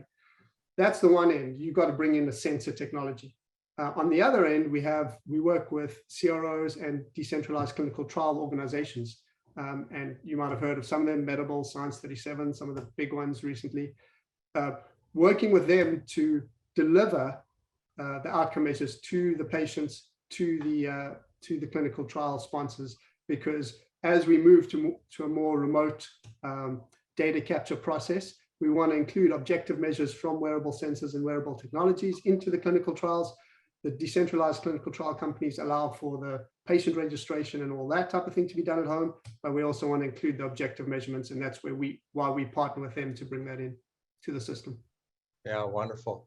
Well, thank you so much, Dudley. It's been really informative talking to you. And, I know we're both surfers, as people can see behind our, our desks. We've got the surfing pictures up. So maybe we'll get to go for a surf sometime. I look forward to it, Paul. Thank you. Thanks, Dudley. Lisa?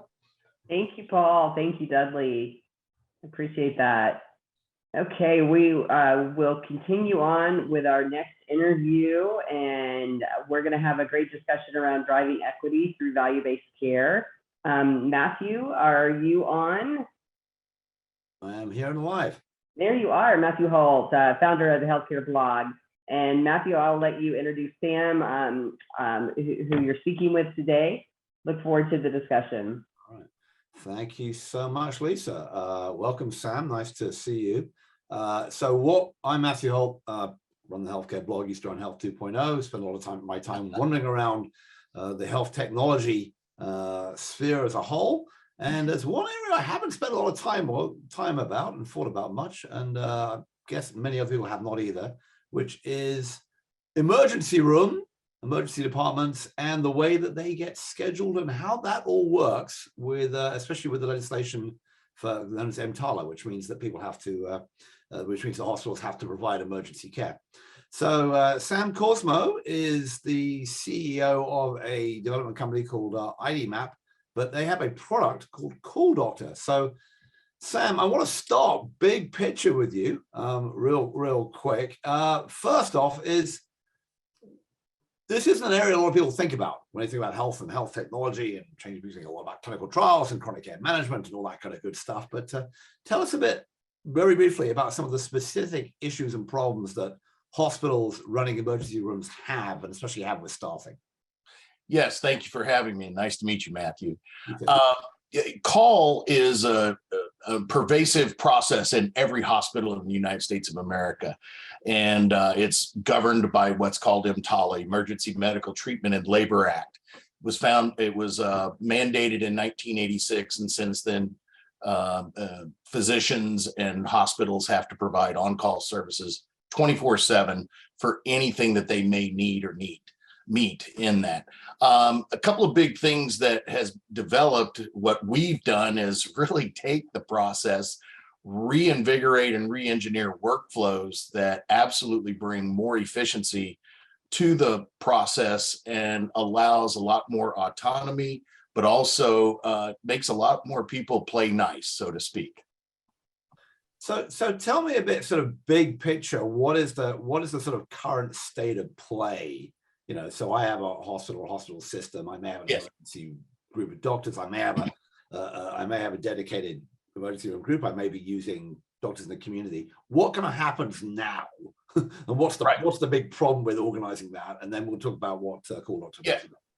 The big term you just used was organizing. Okay. Bring, as we did at a previous symposium, herding cats is kind of what it's like. And what we've done for intensive purposes is focus on the flow. When doctors are on call, they need to be on call. So many infractions and violations in the past have been around doctors thinking their colleague or another doctor had the call, when in reality, nobody knew who was on call. And it becomes a very big issue, to the point of where hospitals can be fined up to $100,000 and doctors can be fined up to $50,000. So we've taken that process and honed in on the direct workflow of where the data starts and is originated, to the point of the utilization where, we have a cloud hosted platform that provides every aspect about the call, not just who it is and their contact information, but their credentialing. We have other processes that play into some major reduction in, reduction in phone calls. That's one of the big things we've done, well over 94-95% in reduction of phone calls. So when you have staff alone utilizing time to just contact people, we've taken that away. So tell me a bit about the user experience. So who is the user? Is it like the nursing officer or staffing people managing the ER and the ED? Is it the doctors and other clinical professionals themselves figuring out when they're on call? What's the actual workflow and user experience of using your tool? Sure. Call is utilized by every stakeholder within a hospital and outside of a hospital. For instance, the ICUs, the charge or the floor nurses, the supervisors. With our level 2 trauma center of our customer here, we average over 7,300 logins a month by all the stakeholders within a hospital. We even have ethics that are on the call schedule, and it makes a very simple, easy application that you have either on your phone or your workstation, and you literally just pull up the call list, draw the doctor or the specialist you need, and you can contact immediately via text, email, or phone. I see. So and frequently this would be, give me a scenario. Patient walks, patient needs a psych consult or an orthopedic consult, walks into the emergency room. What happens next? And a nurse is then trying to figure out who they should be contacting. In the past, this is where phone calls basically butted up to inefficiency to the time. A doctor would have their nurse contact or get with the med aid, who then the med aid would get with the staff, who then would make the call to the other office for the physician on call. We don't have to do that now. The doctor can literally go right to the application itself, find the doctor, and make a direct phone call to him, an email and or a text. And it happens, let me just, what really focuses in on the scale, imagine an ER of say a 500 bed hospital. You have 8 to 10 ER physicians in there, and they're probably dealing between 10 to maybe as many as 20 engagements every day. And imagine each time that doctor's going through that same process. We average about 4 phone calls within the ER that we say we cut out. I see. So that's a big efficiency gain. One quick question is, how does this tie? I know that some hospitals are using things like telehealth to access outside specialists and what have you. How does this tie in with these other systems when you're looking for, say, a psych consult or a stroke consult or one of those things? Right. We're not necessarily a consulting platform, although the original focus and the vision of what Call Doctor was, that was originally put in play. However, we can create those things for telehealth connections. What we found is that from an on-call standpoint with all the stakeholders, they have a faster directory. So if they want to engage another doctor that's on the directory of the entire hospital, they can do so right there with the application. I see. Right. All right. And then let's not end this without talking about your new news with the folks at Providence, Providence and Alaska. So tell us about what's going on there and what you're announcing about that. Yes. Our present customer has just signed a new 5-year renewal agreement with us, which means now we're moving forward in really engaging more hospitals. We are actually in 5 of the 5 facilities here in the Alaska region, and on top of that, we actually broadcast the call schedule of this level 2 trauma center to 22 of the 23 emergency departments statewide. And we are in the midst right now engaging at least 2 major health or I should say hospital health groups, and we're excited about what's looking forward to ahead. Fantastic. Well, this is a real brief dip into Call and Call Doctor. Sam Korsman, the President and CEO. Thank you very much for your time, Sam. Exciting to see what you're doing and how you're sort of helping solve yet another of those messy parts of the hospital, which are as messy as they are. Yes. Thank you so much. Okay, fantastic. Lisa, I think we're back to you. Or maybe it's Jerry or somebody.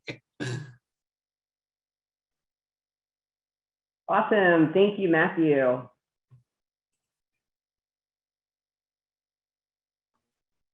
Thank you, Matthew and Sam. That was great. So up next, we have Don Jones, who will be interviewing Aaron Drew, the Chief Product Officer at Burns. So Don, do we have you on? You do. Awesome. I'm going to turn it over to you. Thank you. Thank you. And I'm glad everybody's joining us today. Got an exciting company to talk about that it's got a little bit different approach to communicating with consumers and patients, providing them a reason to communicate, a reason to use an app, and has been developed over the last few years. I'm here with Aaron Drew, who's the founder and actually CEO, as well as being the Chief Product Officer of Burn. I think he's worn lots of hats as the founders always do. But welcome, Aaron. And Aaron, maybe you could start by telling us, introducing the company Burn and how you came up with the idea behind Burn.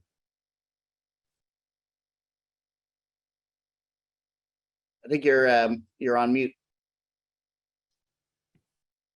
Yeah, sorry about that. Nice to be here, and was looking forward to kind of engaging in this discussion. I think, Burn came about as a result, of kind of teaching my own son here in Cardiff about entrepreneurship, and wanting to educate him on kind of what it takes around using technology and building a company. And it just kind of evolved under this initial mission of, what if we could earn and be incentivized and motivated for improving our health and fitness and wellness. And so, being in technology and being a serial entrepreneur, my brain just got going of, how do we use technology to build solutions to actually engage, consumers and patients to understand their health, and, what's the right way to create incentives and motivation. So that was kind of the initial.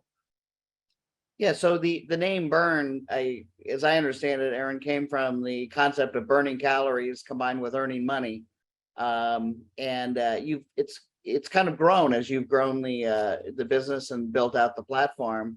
You're kind of sitting at the edge between health and wellness and healthcare. So maybe you could describe a little bit more about what the experience is of a user using the Burn platform, and then we can talk a little bit about how different kinds of companies are thinking about this platform as a tool in their businesses. Yeah, I mean, you're absolutely right. In the beginning, the concept was connect the wearable, get paid for burning calories. What if you could get paid for, going on a run or going on a walk, or, that next gym visit? And like you said, it's really evolved to, how can we engage users and consumers and members in more behaviors? And that can range from things that we can validate, like, hydration and sleep and eating healthy, to, tying into things that might be relative to lab diagnostics and other metrics and values like weight. From a user perspective, really what we wanted to do is take a technology that takes a bunch of things that are kind of disparate and complicated, and bring an understanding of, where do I stand with my health? And really, one of the best examples that we could point to was in the financial industry with a FICO score and a credit score. And so everybody kind of understands that and what it means, and you can react and make recommendations to it.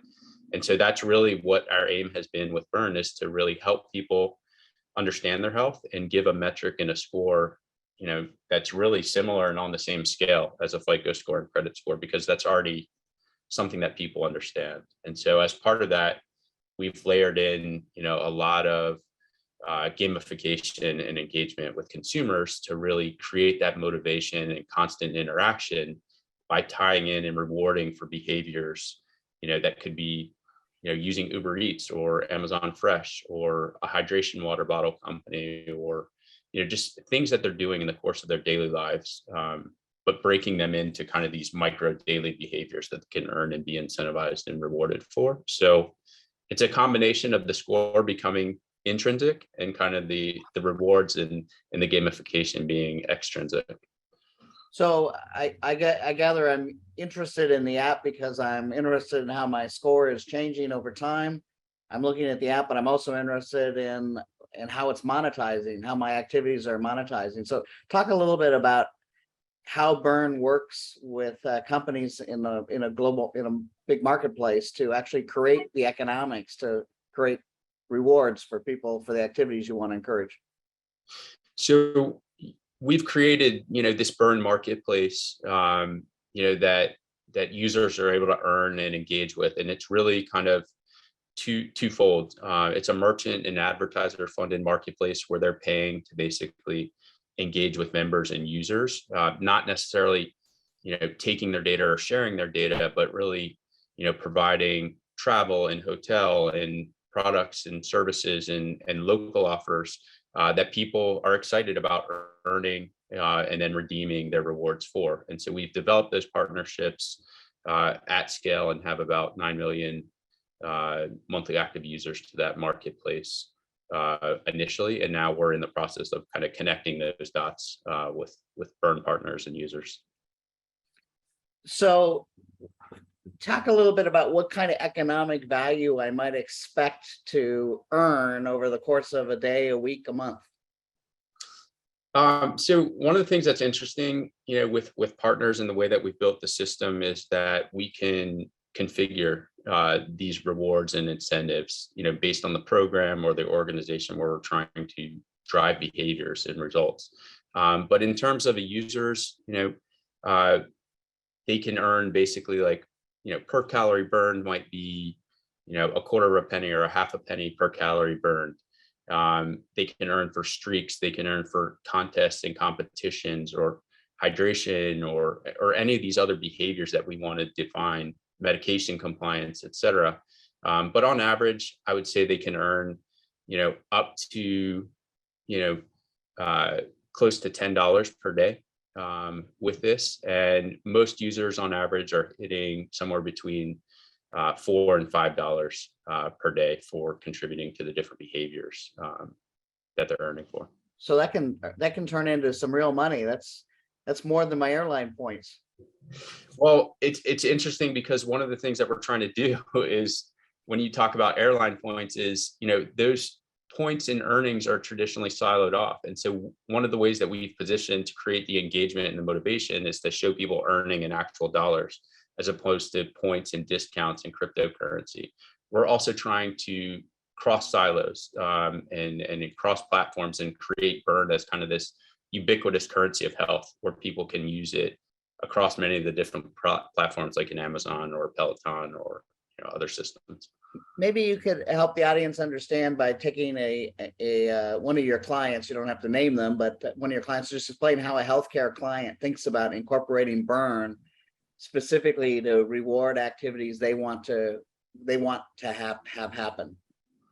One of the interesting ones that comes to mind is kind of a major lab diagnostic company and using burn to basically, become relevant, engage in communication and drive these behaviors. But one of the things that we're able to do with strategic partners in the space is kind of, incorporate data and incorporate, in this case, lab diagnostics into the picture to really become prescriptive and personalize the experience for the user. And so instead of taking kind of this one size fits all approach for all users, it's understanding the user, using biometrics, using technology that we built to do, digital face scans and body scans, and then incorporating along the way, things like these lab diagnostics, where we can really understand the individual. And so if we learn something, for example, that somebody is, diabetic, we might want to tailor a program for them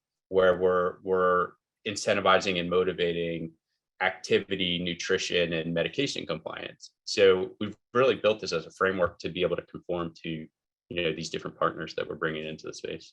So one of the interesting things I think is you've created a platform that causes people to look at their phone a lot for this application to see where they are on their health score, to see where they are on the rewards they've earned. And I think you found some health and wellness companies that recognize this is an opportunity to message their customers. And so, because you've created the opportunity for them to look at the screen and what goes on the screen can be personalized to that particular sponsor. How important is that concept of messaging your customer in the overall design of the burn product? I think it's very important. And a lot of the partners, like the lab diagnostic company or like some of the major gym brands or other partners that we have in the space, they're not the center of the universe for the user. So creating a way to become relevant and have that communication and be able to message based on age or gender or condition, becomes really important. And because you're incorporating and rewarding for things that people are doing in the course of their daily lives and branded apps and things that they're using, it becomes a way to become more relevant and engage in that conversation. I think if any healthcare entity that is building out and looking at how to build out a digital front door that might consider pairing with burn and as a result, get lots of looks at per day, lots of opportunities to message, lots of opportunities to potentially reward. That's a pretty compelling proposition, I would think, for a digital front door challenge. So congratulations, Aaron, on coming up with a way to get people addicted to their phones and reward them for their activities. Thank you very much. Yeah, thank you. Thank you, Don. Thank you, Aaron. We are going to keep moving along here and go straight into our next interview. Then I'm super happy to introduce Bill Toronto, who's the president of Global Health Innovation, who is going to be speaking with Maureen Fura with MAMA, CEO of MAMA. Bill? Well, thank you. And hello, everybody in the community. I'm really delighted to be talking to Maureen today and really learn about her company. But as I always like to start out, because many people in the audience may not know you, Maureen, and about your history. And the first question is really, if you could tell the audience a little about your journey, how did you start your career and how did you end up as CEO today of your current company? Oh, thanks for the great question. It's so great to be here. So thank you for inviting me.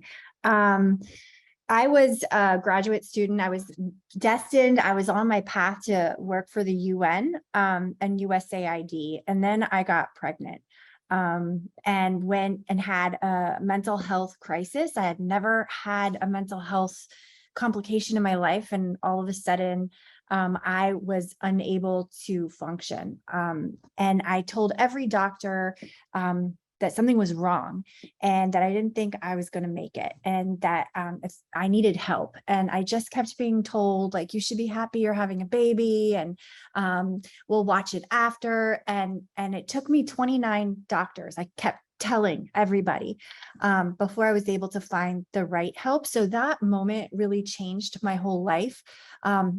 And I've come to find out, I thought I was allergic to pregnancy, but 20% of women are sensitive to these hormones skyrocketing or dropping off a cliff. And I happen to be one of them. And so that's what led me to, I created a documentary about this. It became a catalyst for creating change, but it wasn't like fast enough.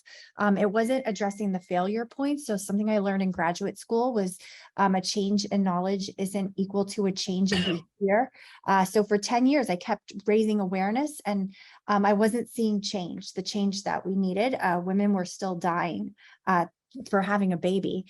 So that's what led me to create MAMA, was looking for a way to close all the gaps, to protect women, to save women, and create a new gold standard of care. So that's my roundabout way of, it was more for necessity, for finding a solution.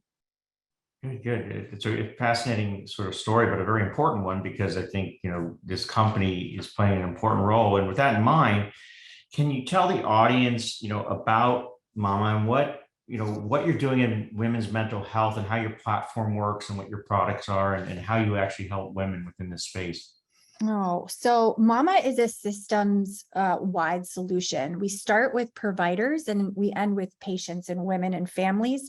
So we've created a streamlined screening mechanism so providers can screen in the office and remote. One of the biggest things we had to address was only 3 to 6% of physicians were actually screening women. So many women were slipping through these big gaps.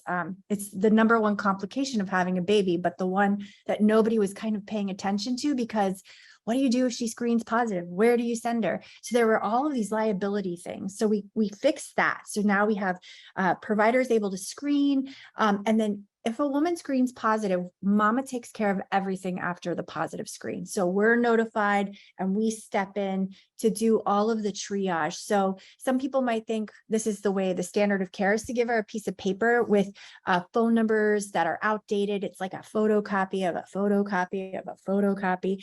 And really that's going at the bottom of her diaper bag or her purse. And maybe she calls it, maybe a number works. Maybe that therapist takes the insurance in the middle of the night when she's, crying and the day's heavy on her.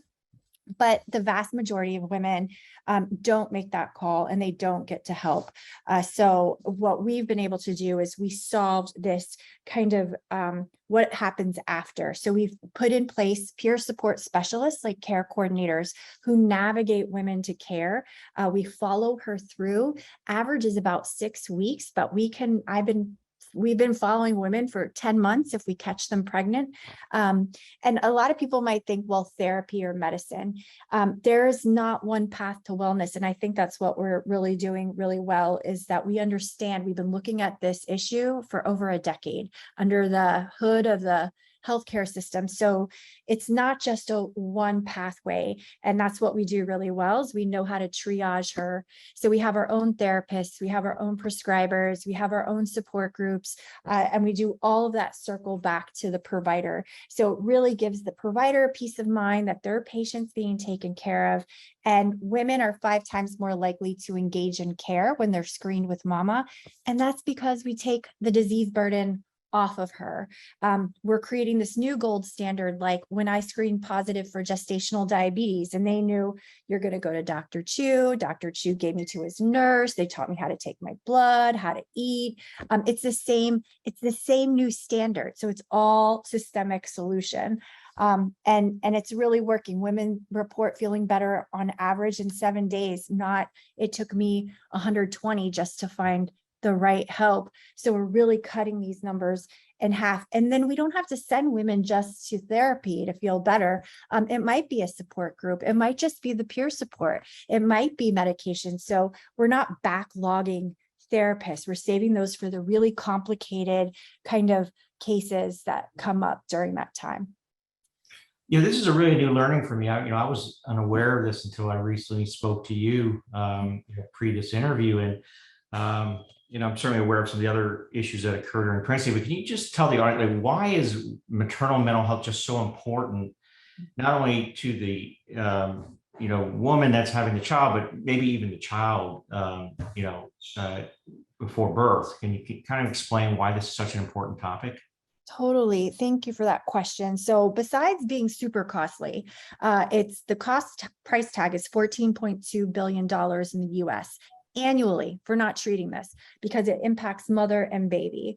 So our babies need a responsive mother. They need this kind of goo goo gaga thing going on to help lay down neural pathways. And that sets up literacy. That sets up emotional kind of stuff down the line. So if we can get moms better, then we're impacting generational outcomes. And it's really important. And just think about the spouse, the partner.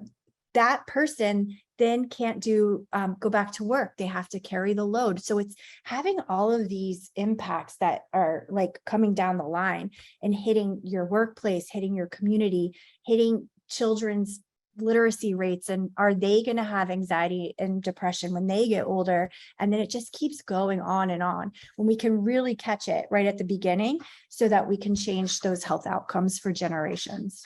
Okay, wonderful.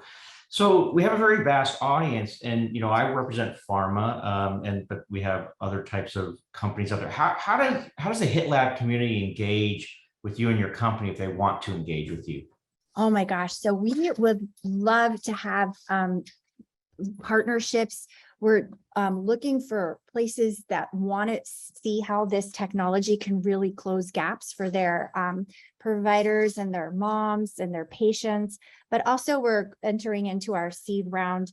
So if there's like an investor who's looking to really create this new gold standard of care for women that can also fall into new verticals as we grow, like kids and teens and non-perinatal women, then we're really interested in that for sure. Now you kind of have a really interesting platform, but I want to ask you a broader question about sort of the digital medical community. Where do you see sort of digital medical technology going, in the future? Do you see better engagement coming, from whether it's the provider or the payer or even the patient? There's a lot of different sort of tools being created, but we don't see adoption in everything. I'm just curious to your insights, not only with your own company, but just broadly about digital, medical technology. I think it's me in my life personally, I think we've seen how technology, leveraging it can cut down the silos and increase efficiency, and it's more cost effective. So I feel like we're heading in that direction. I feel like the other speaker CEO from the last segment and the incentivizing, taking care of your health, and like the gamification of that is just fascinating. And I was even thinking, I have so many women with depression and anxiety right now where I think a lot of it has to do with low iron and low vitamin D. And how hard is it for that woman to go get her blood drawn? Like, can we have some kind of system where she can do that from her home? And so I think just the way that technology can help those inefficiencies so that we're all getting better faster, and we're more aware of what's going on when it's happening, and we can prevent it too, which would be amazing. Okay, well, thanks so much. I think we're out of time at this point. I see Lisa pop back on, but I really want to thank Maureen and Mama and what she's doing in women's mental health. And we wish you the best of luck with your company. Lisa, turn it over to you. Thank you, Bill. Thank you, Maureen. So good to see you both. You as well. Awesome. Well, we've got time for a quick giveaway here. So this was from our speaker earlier this morning. Her book of What We Really Asked Dr. Google, Julia Walsh's book. So this is for the first person with the correct answer. And our question is, in 2025, the global big data market related to healthcare is estimated to increase by how many US dollars? Give that just a second, see all kinds of great answers popping in. And the correct answer is a 70 billion. So our winner there is El Shadi. I think I'm saying this correct. Please look for someone to reach out to you and give you information on the how you get your book. Okay, and now we are going on to our next session.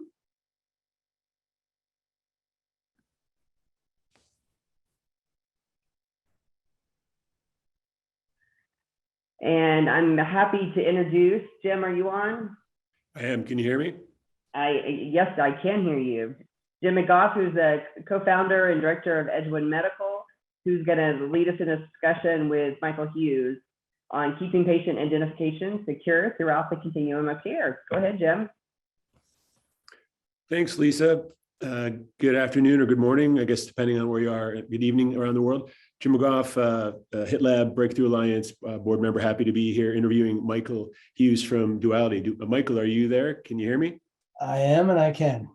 Good day. How are you? I'm doing well, doing well. Thanks for joining us today. We had a chance to chat briefly about Duality, and I was just like, wow, this is one of those companies I wish I had thought of 5-10 years ago, solving a big problem, and it really has some interesting applications for healthcare innovation. So Michael, maybe you could just tell us real quickly a bit about yourself, your role, and Duality, and what problems you're solving. Sure. So thanks for your time, everyone. My name is Michael Hughes. I'm the Chief Business Officer at Duality. The challenge that Duality is focused on solving is enabling collaboration on sensitive data, right? So what we provide is a data collaboration platform that allows organizations to share data, to collaborate on data in a privacy-preserving way. And I say that and people say, well, what exactly does that mean? It means that data sets you were previously not accessible within your organization or across organizations due to regulatory or privacy concerns now can be made available so that you can begin to actually analyze that data to do some amazing things. And we'll talk about those in a little bit. The macro level is that what we facilitate is the means by which you can encrypt a data set. Let's say genomic data. And you can encrypt another data set that may be within your organization or outside of your organization. Maybe it's clinical data, and combine that data together, which previously was not allowed, right, because of all the privacy concerns. to compute on that data. Maybe you want to perform some level of statistical analysis on it. Maybe you want to train a machine learning model on it. And that is done in an encrypted fashion and delivers an encrypted results that is never capable of revealing individual level information or intellectual property that may be contained in that data set. Got it, Michael. So I guess it's just everybody's information. You were one of the Breakthrough Alliance challenge winners at the end of 21 and really impressed the global community. Can you just tell us more about maybe since then, or what, like for the health tech innovators, like what areas you guys have been focusing on, maybe abstract something that might be of interest? There's so many different groups that are listening in today that might be interesting. Perfect. I'll use a couple examples because we're finding that the healthcare world is one that drastically could use this, is interested in this technology because of the fact that it has the real potential to improve patient outcomes and improve quality of care for people that may be in a hospital system, right? So an example of that, a couple examples, is we conducted a genomic-wide association study with Dana-Farber where we were seeking to identify generic variants across patients that associated with a particular trait that could lead to a certain disease. So the design principle was to help understand complex diseases where genetic and phenotype data are combined. And what that did was it yielded results 30 times faster than alternative state-of-the-art methods, getting to how I can fix this issue with this individual. Another example is this concept of real-world evidence, which helps improve accuracy by combining data sources to look for evidence needed to solve critical health problems. Okay, well, what our technology is helping data scientists do is to easily target the right population for clinical trials, right? So therefore you're able to fill the clinical trial faster, right? And then identify specific individual treatment protocols that are to help those that are in need.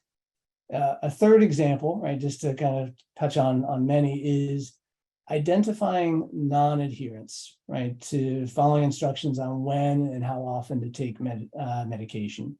Non-adherence is a big problem, but there are many reasons why somebody might not be taking their drugs. Maybe they can't afford it anymore. Maybe they forgot.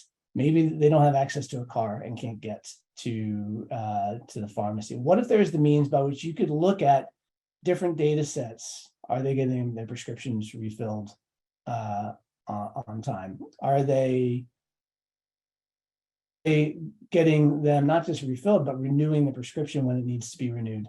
Little things that are sensitive data that sit in disparate data sets that now you actually can bring together to answer some complex questions. Again, in this one, a simple example, but an important problem.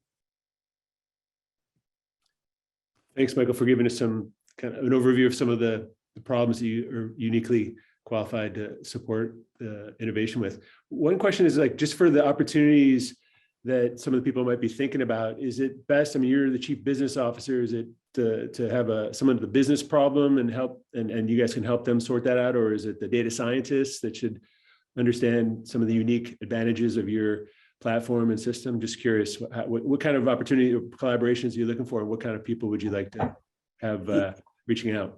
Yeah, great example. So we've recently formed a partnership with a leading medical center in Israel that is enabling privacy enhanced access to their high quality clinical data. So just as a for instance, if you're interested in analysis or access to high quality clinical data in a privacy protected manner, reach out, right? If you have a medical center that is interested in making their data accessible to partners, we're currently working with a federal government agency that actually collects a large body of data about virology, that they are actually doing this. They're making their data accessible to researchers without actually giving them access to the raw data. So these researchers are actually able to run machine learning models or statistical analysis against this data set without understanding the underlying data itself. So either side of the equation, I think, would be great, Jim.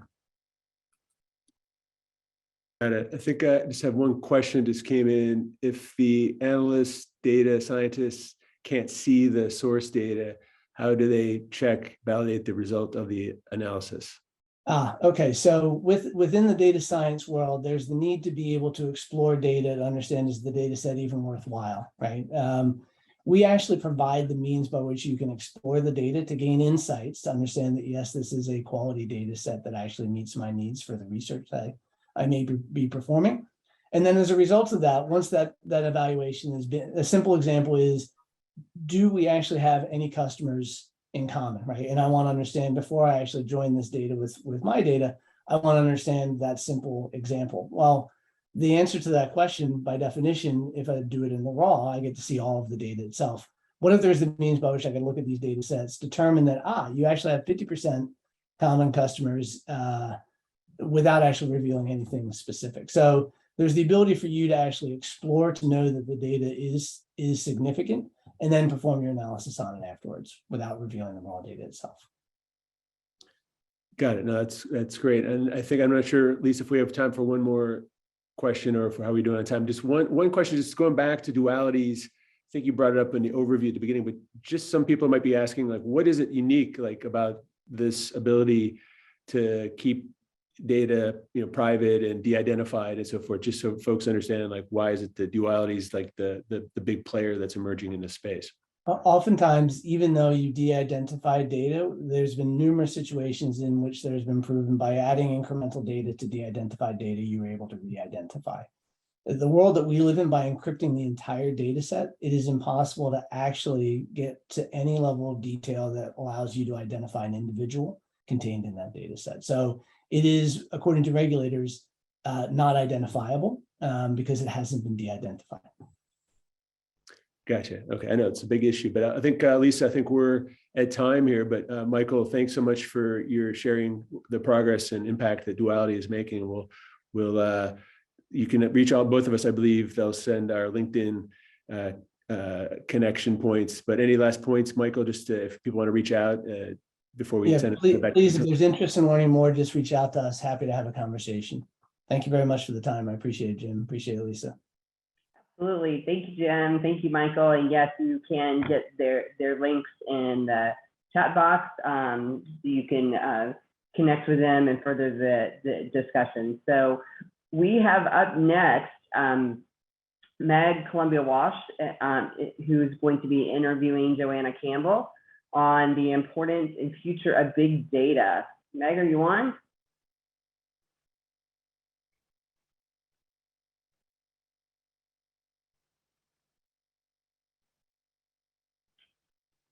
I think we are, give it just a second here. We're waiting for Meg to join. Is Joanna on? I am here. Awesome.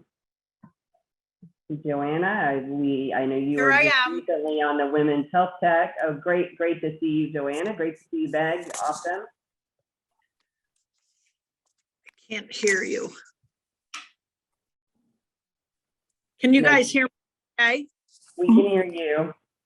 Okay, great. Perfect. We can hear you. Okay, but you can't hear us? I can now. Yes, okay, I can. Wonderful. Yeah. Awesome. Well, I'll let you take it away, Meg. All right. Great. Hi, Joanna. Hi, everybody. Hi, Meg. Thrilled to be here. Always the HITLAB Digital Health Symposium is fantastic. I moderate often, and I'm excited to be with you. Today, the title of this short panel is Importance and Future of Data and Pushing Technical Boundaries. And I'm thrilled to have with me Joanna Campbell from AbbVie. Because we want to really get to the questions as our key, I'm going to ask you, Joanna, to quickly introduce yourself to everybody, and then we can jump in.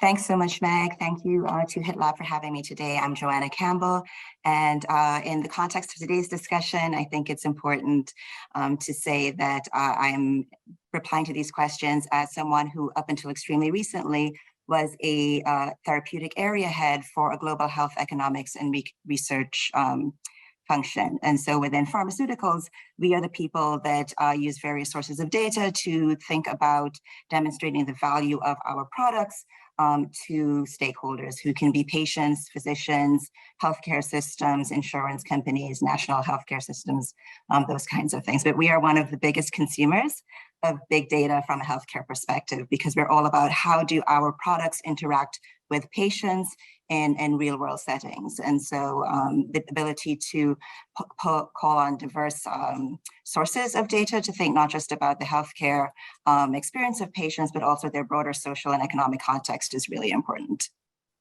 Okay, excellent, Joanna, terrific.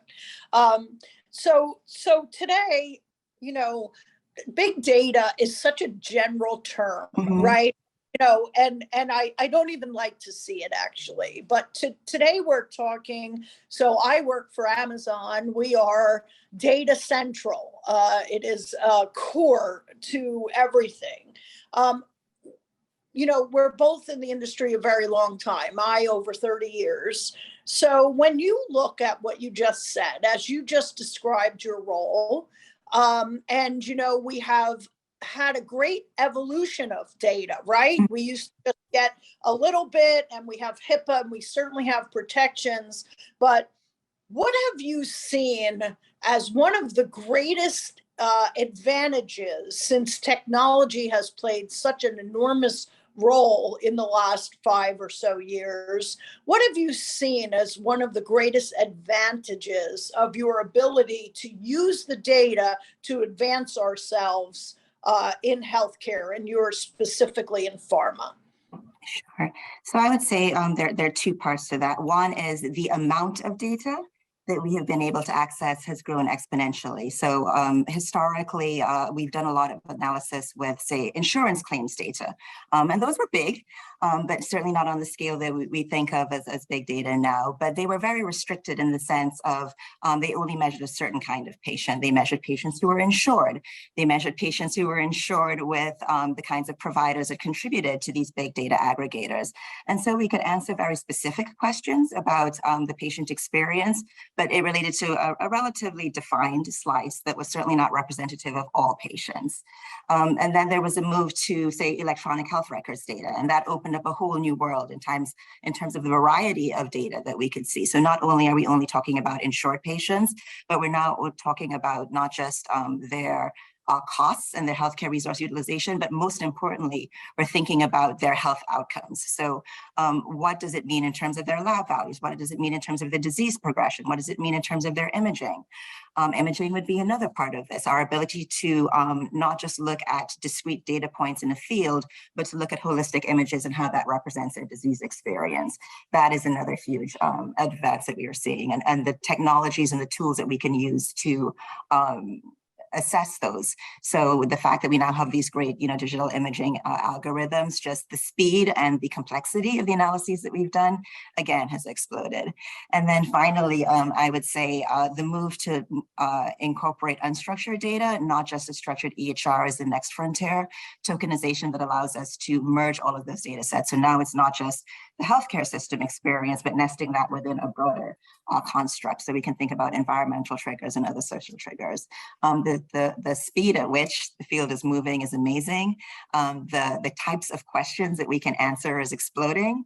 But along with that great power comes great responsibility. And so I think that it's also opened up a lot of questions about how we can move quickly and responsibly in terms of how we use this information that we're now generating. Yes, that's you kind of answered all the questions, but yes, that's I agree with you, and it is data in some ways we haven't seen before. I mean, if you even just from the commercial standpoint, we really can get a 4D segmentation of a consumer, and working from the consumer backwards all the way to what you're talking about, their health records, etc., is pretty powerful. So I'm going to, since you kind of dug in a little, I'm going to dig in too. So obviously, one of the advantages that you just described, but didn't say, is that we haven't always represented everyone in our data. You are now having access to so much more data and broader data. With that comes a diversity of data. If you wouldn't mind commenting on how do you feel that this increase of data and perhaps the diversity of data might help some of our underserved, formerly underserved or underanalyzed populations as we look to launch products and new cures, et cetera? So I think that's a really important point because it's a continuum. I think we certainly are doing better than we have in the past. And I gave the example of moving beyond, for example, insured patients into a different setting in which the data is generated. So at the point of care and not at the point of payment. So certainly historically, patients who were cash pay, who were insured with, say, public health insurance, so Medicaid in particular, were less well represented in these kinds of analyses that we tend to do. I do think that we still have to be careful that there is the perception that it's a brave new world and we have all of this data and we've solved these problems. We haven't solved these problems. There are still, I think, important gaps, and we need to be cognizant of what those gaps are. And I think that brings me to maybe one of my pet peeve, not pet peeves, that's the wrong word, but one of the things that I think we need to be really cognizant of. Big data does not mean everybody. You still have to think about issues of selection. You still have to think about issues of bias. And often, we forget to check who's left out and how that can affect the way that we interpret our answers. So certainly I think there are important populations, and I just named some that are now routinely included because we've changed the point at which we collect data and bring it into our analyses. But again, rural health providers who often, their systems are less likely to be either electronic or pulled into some of these bigger data collections or left out. People who access public health clinics or free clinics, often the same applies. And so just because there's more and more people are included doesn't mean that we need to stop being mindful of who is still left out. Yeah, exactly. I agree with you. I'm thrilled to see the improvement, but with so much data too, there's a talent gap in even having enough people to really understand. And if you look at the move to the cloud, it's incredible what a corporation can do moving to the cloud, right? But that comes from the IT department. And what does that mean for somebody like you? How do we really take advantage of the ability to turn that technology up and off, artificial intelligence, et cetera? So it's an interesting moment, right? And this in this title, it talks a little bit about that technology. But as you look forward, as the technology advances, as we push these boundaries, what do you think is the biggest challenge? Could be talent, et cetera, in being able to really utilize the data that we are now collecting for the great. Sure. So I'll admit to a little bit of bias. So I skipped over my background, but I have a PhD in economics. And so I was trained in a very specific tradition where you start with, your conceptual model, and then you apply your model to your data, and then either your coefficients are positive or negative.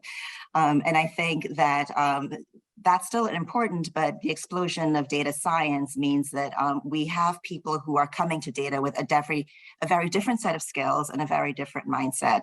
And in some ways, I think the starting with the conceptual model, starting with the theory, has taken a backseat to applying ever increasingly powerful algorithmic techniques to teasing out relationships, which, to be fair, could not have been answered any other way. And so the bigger tent has brought in a diversity of perspectives. That's always a good thing. It's democratized the people who can interact with data and contribute to the conversation, and that's certainly a good thing. But I do think that there are some pieces that are lost, and some of that is maybe the rigor of thinking through what does it mean in terms of where your data is coming from? Every algorithm has a bias that's inherently built in, and how does that play through in your interpretation? And finally, we ask these questions, we generate these analyses to inform a question. How can we make, in my case, patients' lives better? How can we make healthcare systems more efficient? And I think coming at data with a question also is helpful in making sure that your answer is actionable. And so I think that a little bit what we need to be mindful of is that these analyses are run for a reason, and how can we make sure that the answers that we come up with are ultimately useful in terms of informing a decision or informing future action. So I would say that the downside, or rather the thing to keep in mind as we open up, both the types of data that are brought into these questions and the vast numbers of people who are now equipped to deal with it, is always to keep that end goal in mind. Yeah. And do you think in what you're talking about, in having more people have access to the data, right? So let's specifically look at a pharmaceutical company of which you're a part. How do you think that has both helped interdepartmental improvement, maybe even in communication with the patients? Have you seen that improve? Do we still need to improve that? What are your feelings on that? The actual use and communication of what you're finding, because you have greater. Sure.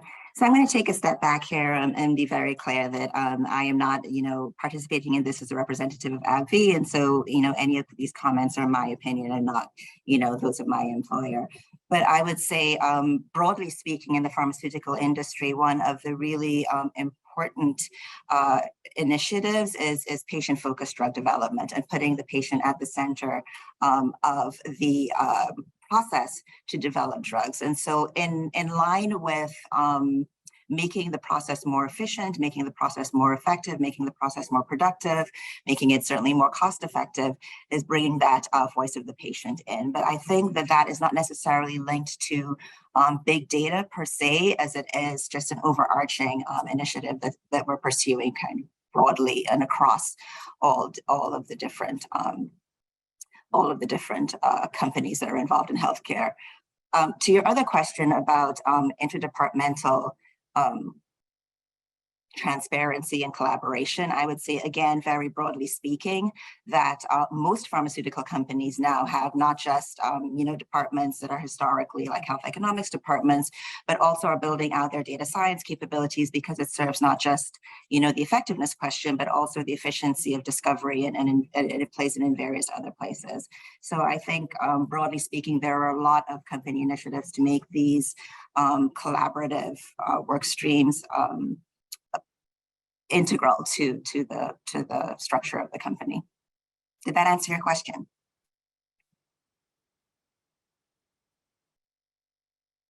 I think I have lost Meg.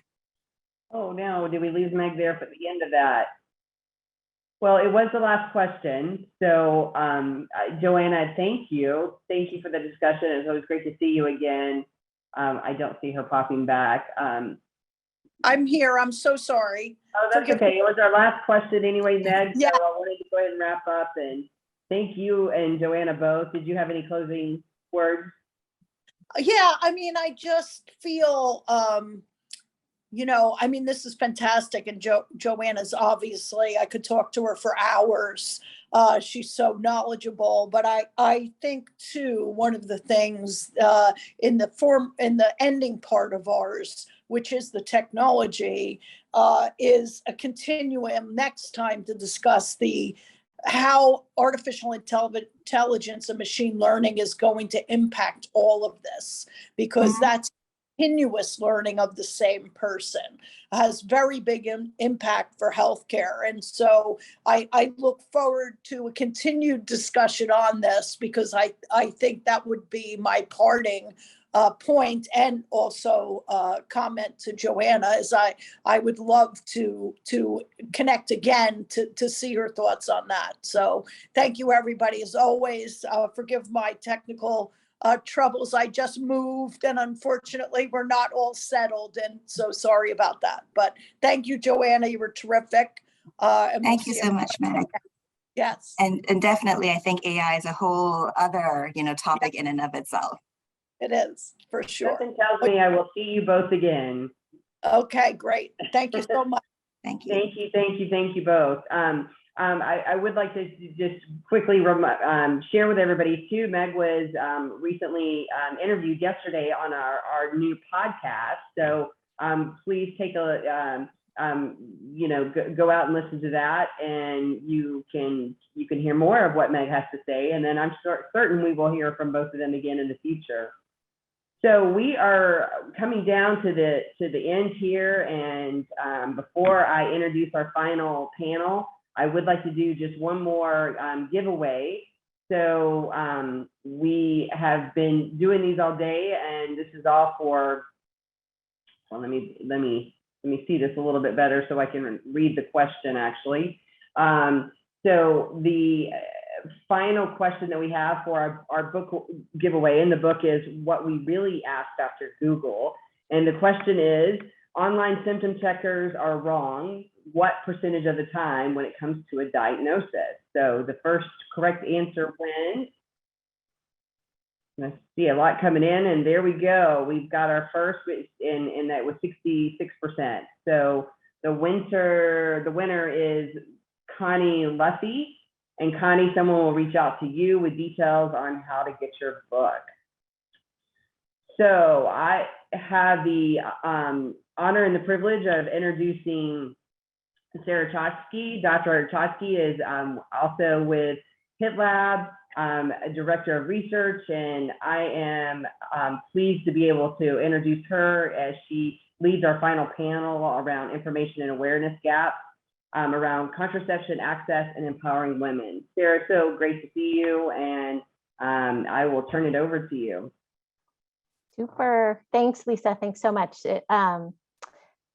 It's great to be here today. Thank you for that last discussion. It was really insightful. I'm looking forward to be continued of that as well. So thanks so much. So I'm here today with Natalie Principe and Carolyn Kay. Thank you both for joining me for this quick, but hopefully, I have no doubt, fruitful conversation.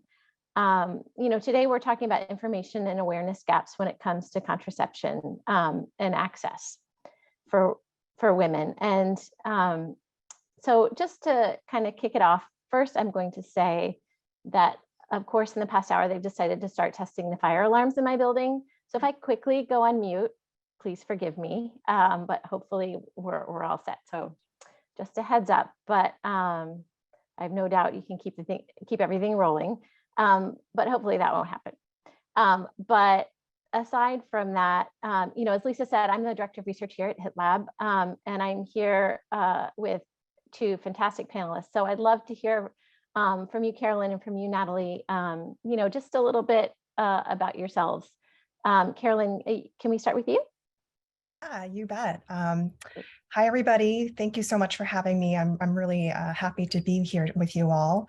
I'm an OBGYN by background and practiced for a number of years before training into a non-clinical role involving training of clinicians in reproductive care, as well as advising startups that are involved in contraceptive access. And I currently work with Roche, so my opinions to discuss today are my own and not necessarily those of my employer. Again, happy to be with you all. Awesome. Thanks, Carolyn. Natalie, hey, thanks for joining us. Great. Hello, everyone. So I'm Natalie Principe, and I am a board member of the HITLAB's Women's Health Tech Initiative. And I also run my own consulting firm called Extend Health Consultants. And I've been in the women's health care field for a number of years, and it's great to be here. Super. Thanks, Natalie. Okay, so let's kick it off. I'm just going to start with a little bit of context about what's bringing us here today. So we met in preparation for our panel today to exchange some thoughts on what we thought would be most important to talk about with regard to contraception and digital health. particularly in light of, our topic for today, bridging or taking data and turning it into information, and the gaps that can happen along the way, as well as, I think, an elephant in the room always these days when you talk about contraception, the recent Dobbs decision, and the latest thinking on what that means and might mean in the future for access to contraception for women, at least in the United States. So, as a group, we ended up with some key topics, a few thoughts, some answers, but mainly just, I think we were laughing, mainly lots and lots of questions, open questions, and an inkling that there's a lot of, dots to connect here in a complex and quickly shifting landscape. Those shifts are occurring in digital technology, as we just heard in the last panel. The way digital is being applied for family planning, for sure, both on the patient and the provider experience side. And then there's also the social, political, legal shifts happening in the country and around the world. And it's really asking us, I think, particularly over these last 5 years, as these solutions have had pretty widespread adoption, and if you compare it to many other kinds of tools, now it's time to look deeply. What are the implications of using these tools and data to prevent pregnancy? So I say all this to say, with all that in mind, we ask you to feel free to fill up that Q&A box with your thoughts and your questions. We have, I think, about 10 minutes today, so not much time. I'm going to stop talking, but I really hope that what we come out with are lots of those questions that all of us public health people, as part of the symposium today, start talking about, start digging into, start highlighting. So, with that in mind, let's start with talking about data. We have an increasing number of platforms out there aimed at women's contraceptive needs. There's tools that offer users solutions for managing their fertility, including preventing pregnancy, tracking periods, basal body temperature, tracking that kind of thing. This is an example of the data being collected and turned into information for users. So, in addition to that, there are tools that we have that provide information on contraceptive choices. Something like the Lowdown is one I've read about recently. So they're not as much about using digital to track your own personal body data, but providing information on what are your contraceptive choices. So those, aside from those two, then there's those tools that either in tandem or aside from that, offer some sort of telemedicine counseling and access to these contraceptive technologies, like mail order consultation and mail order of contraceptive pills. So my question, and I'm going to throw it to you, Carolyn and Natalie, from now on, how should we be thinking about these solutions as valuable in filling that, filling that gap, going from data to information? Natalie, thoughts? Yeah, I mean, I'm just going to reiterate some of the things that you said, right? I mean, data is a powerful tool, right? Digital is a powerful tool and should be used in this space because you can reach more, potential patients, and you can reach them, with solid, knowledgeable information. But a big data gap that exists, especially in the example where you talked about, patients that can literally go online and receive, the pill, birth control. That doesn't cover the other choices that are out there for a woman. And, ultimately, limits her knowledge. So, there's things to figure out in terms of what we can do about that. I think we're also in the age of empowerment for women. Obviously, we have some serious headwinds happening now, but I think the mentality that every patient owns their data is critical. And I don't think that digital in the health tech space is fully prepared for that. If myself, I'm a patient, and I just say, okay, I've been using a period tracker or anything else, menopause tracker, whatever the case. And I ask to have my data history. Is it going to be brought back to me? Is it transversing the internet? How secure is it, right? All of those things come up. And I don't think that security in these platforms, right? It's not all created equal. So those are, again, more questions and things to think about than maybe answering your question. No, not at all. So, Yeah. Security, and also one I hadn't thought about that much until you brought it up when we were talking initially, which is, I wonder how much digital coming into contraception has tilted what options women choose, because it changes what they're exposed to. Carolyn, any thoughts? Yeah, as someone who was in practice and then continues to be involved in the digital space, I'm very interested in education. And, absolutely to your point, Natalie, I think that information is a social determinant of health, right? So those who have access to good information are the most informed about how to make the best choices for themselves, health decisions for themselves. And when you don't have good information, or you have a lack of information, you're not in such a great position. And so I think, and on the one hand, many of these things has really democratized this information and really gotten it out there to a wide variety of audiences, whether that's younger folks, whether that's folks in more rural areas. I think that has been really great. But on the other hand, I think that with everything that's happened politically, I think that we have maybe for a long time, or maybe I have, taken for granted, some of these apps and some of these data, tools that are pulling data from us as individuals, right? So now I'm a little bit more wary, and this is something that I would caution a lot of people now, is that we need to be a little bit more understanding of how our data is being used, what it's being used for, what is being tracked when we submit our data to these things. So I think we just have to be a little bit more careful, but it can still be, a great tool by bringing visibility to some of the invisible things that women go through with their menstrual cycle, or some of the symptoms that they're facing. They can now track this and bring them to their clinician and say like, oh, I really felt, my mood changed in this time, and that aligns with my menstrual cycle. This now brings a lot of data that we once didn't really have, and brings a lot of visibility to some of the more or less talked about issues in women's health. Fantastic, Carolyn. And what you just said, I saw that Wen was highlighting, also I agree, thumbs up. I really love that idea of information as a social determinant of health, and kind of like quality of information. We're all about, oh, great, let's turn that data into information.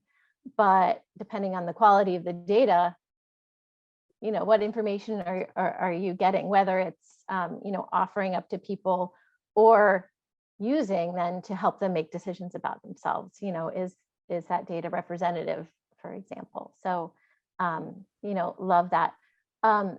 We've already started talking about access. So if we could, visit that again, Natalie, I see you nodding. I feel like we need a whole other half an hour just to even make a dent in the topic of privacy and where's the data going. So I feel like let's leave that for next time, and let's talk a little bit more about access. Yeah. I mean, digital is absolutely an enabler. But I do think right now that there are bigger things, right? We have bigger challenges regarding access for women, as a result of the Supreme Court overturning Roe versus Wade. You have a lot of things happening right now. I am not an expert in this area, but what I would encourage all of us on the line, whether you're a woman or a man or however you identify, overall contraception, right, is going to be challenged. We have states right now that, are drafting legislation, that would limit birth control or possibly IUDs. You have stigmas that are starting to be associated now, with certain forms of contraception. And you also, probably the most dangerous piece is those states that are then starting to curtail funding to family planning. Because now you're talking about, right, limiting contraception probably to the women that need it the most. And so you could end up with a greater socioeconomic, right, divide. I'm speaking very generally, not an expert, but I just feel, everyone has to act. What I had the privilege of growing up with, my daughters now don't. So again, True that. Not an expert, but just throwing it out there Yeah. to everybody.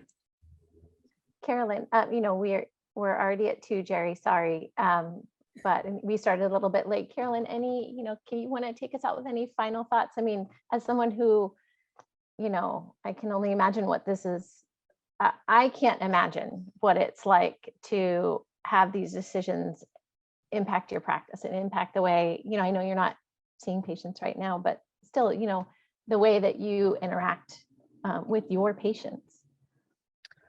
I would just say, again, information is so key, and putting that in the hands of everyone, especially now, about their bodies, about their health, right? We have so many misinformed politicians making decisions, creating laws that really affect us on a day-to-day level. And I think women and individuals who, identify as women, we need to be able to push back with knowledge, with data, with our own lived experiences, so that we can create a world that we want to live in, that really, impacts us and our reproductive choices.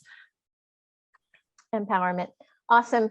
Thank you so much, both of you, Natalie, Carolyn. Look forward to continuing the conversation. Thanks, everyone. Thank you. Thank you so much, Sarah. Carolyn, Natalie, thank you. That was great. It's hard to believe that we are at the end of our 3 hours today.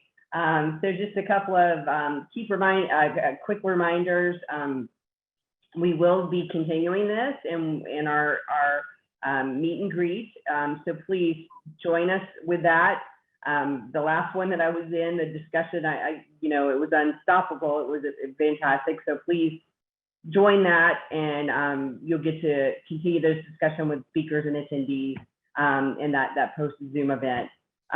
Just final thank you to our sponsor, Vicert, and as well as our other sponsors. These recordings are available on YouTube afterwards. And the final thank you, last but not least, I have to thank our amazing HITLAB staff that this definitely would not be possible without them.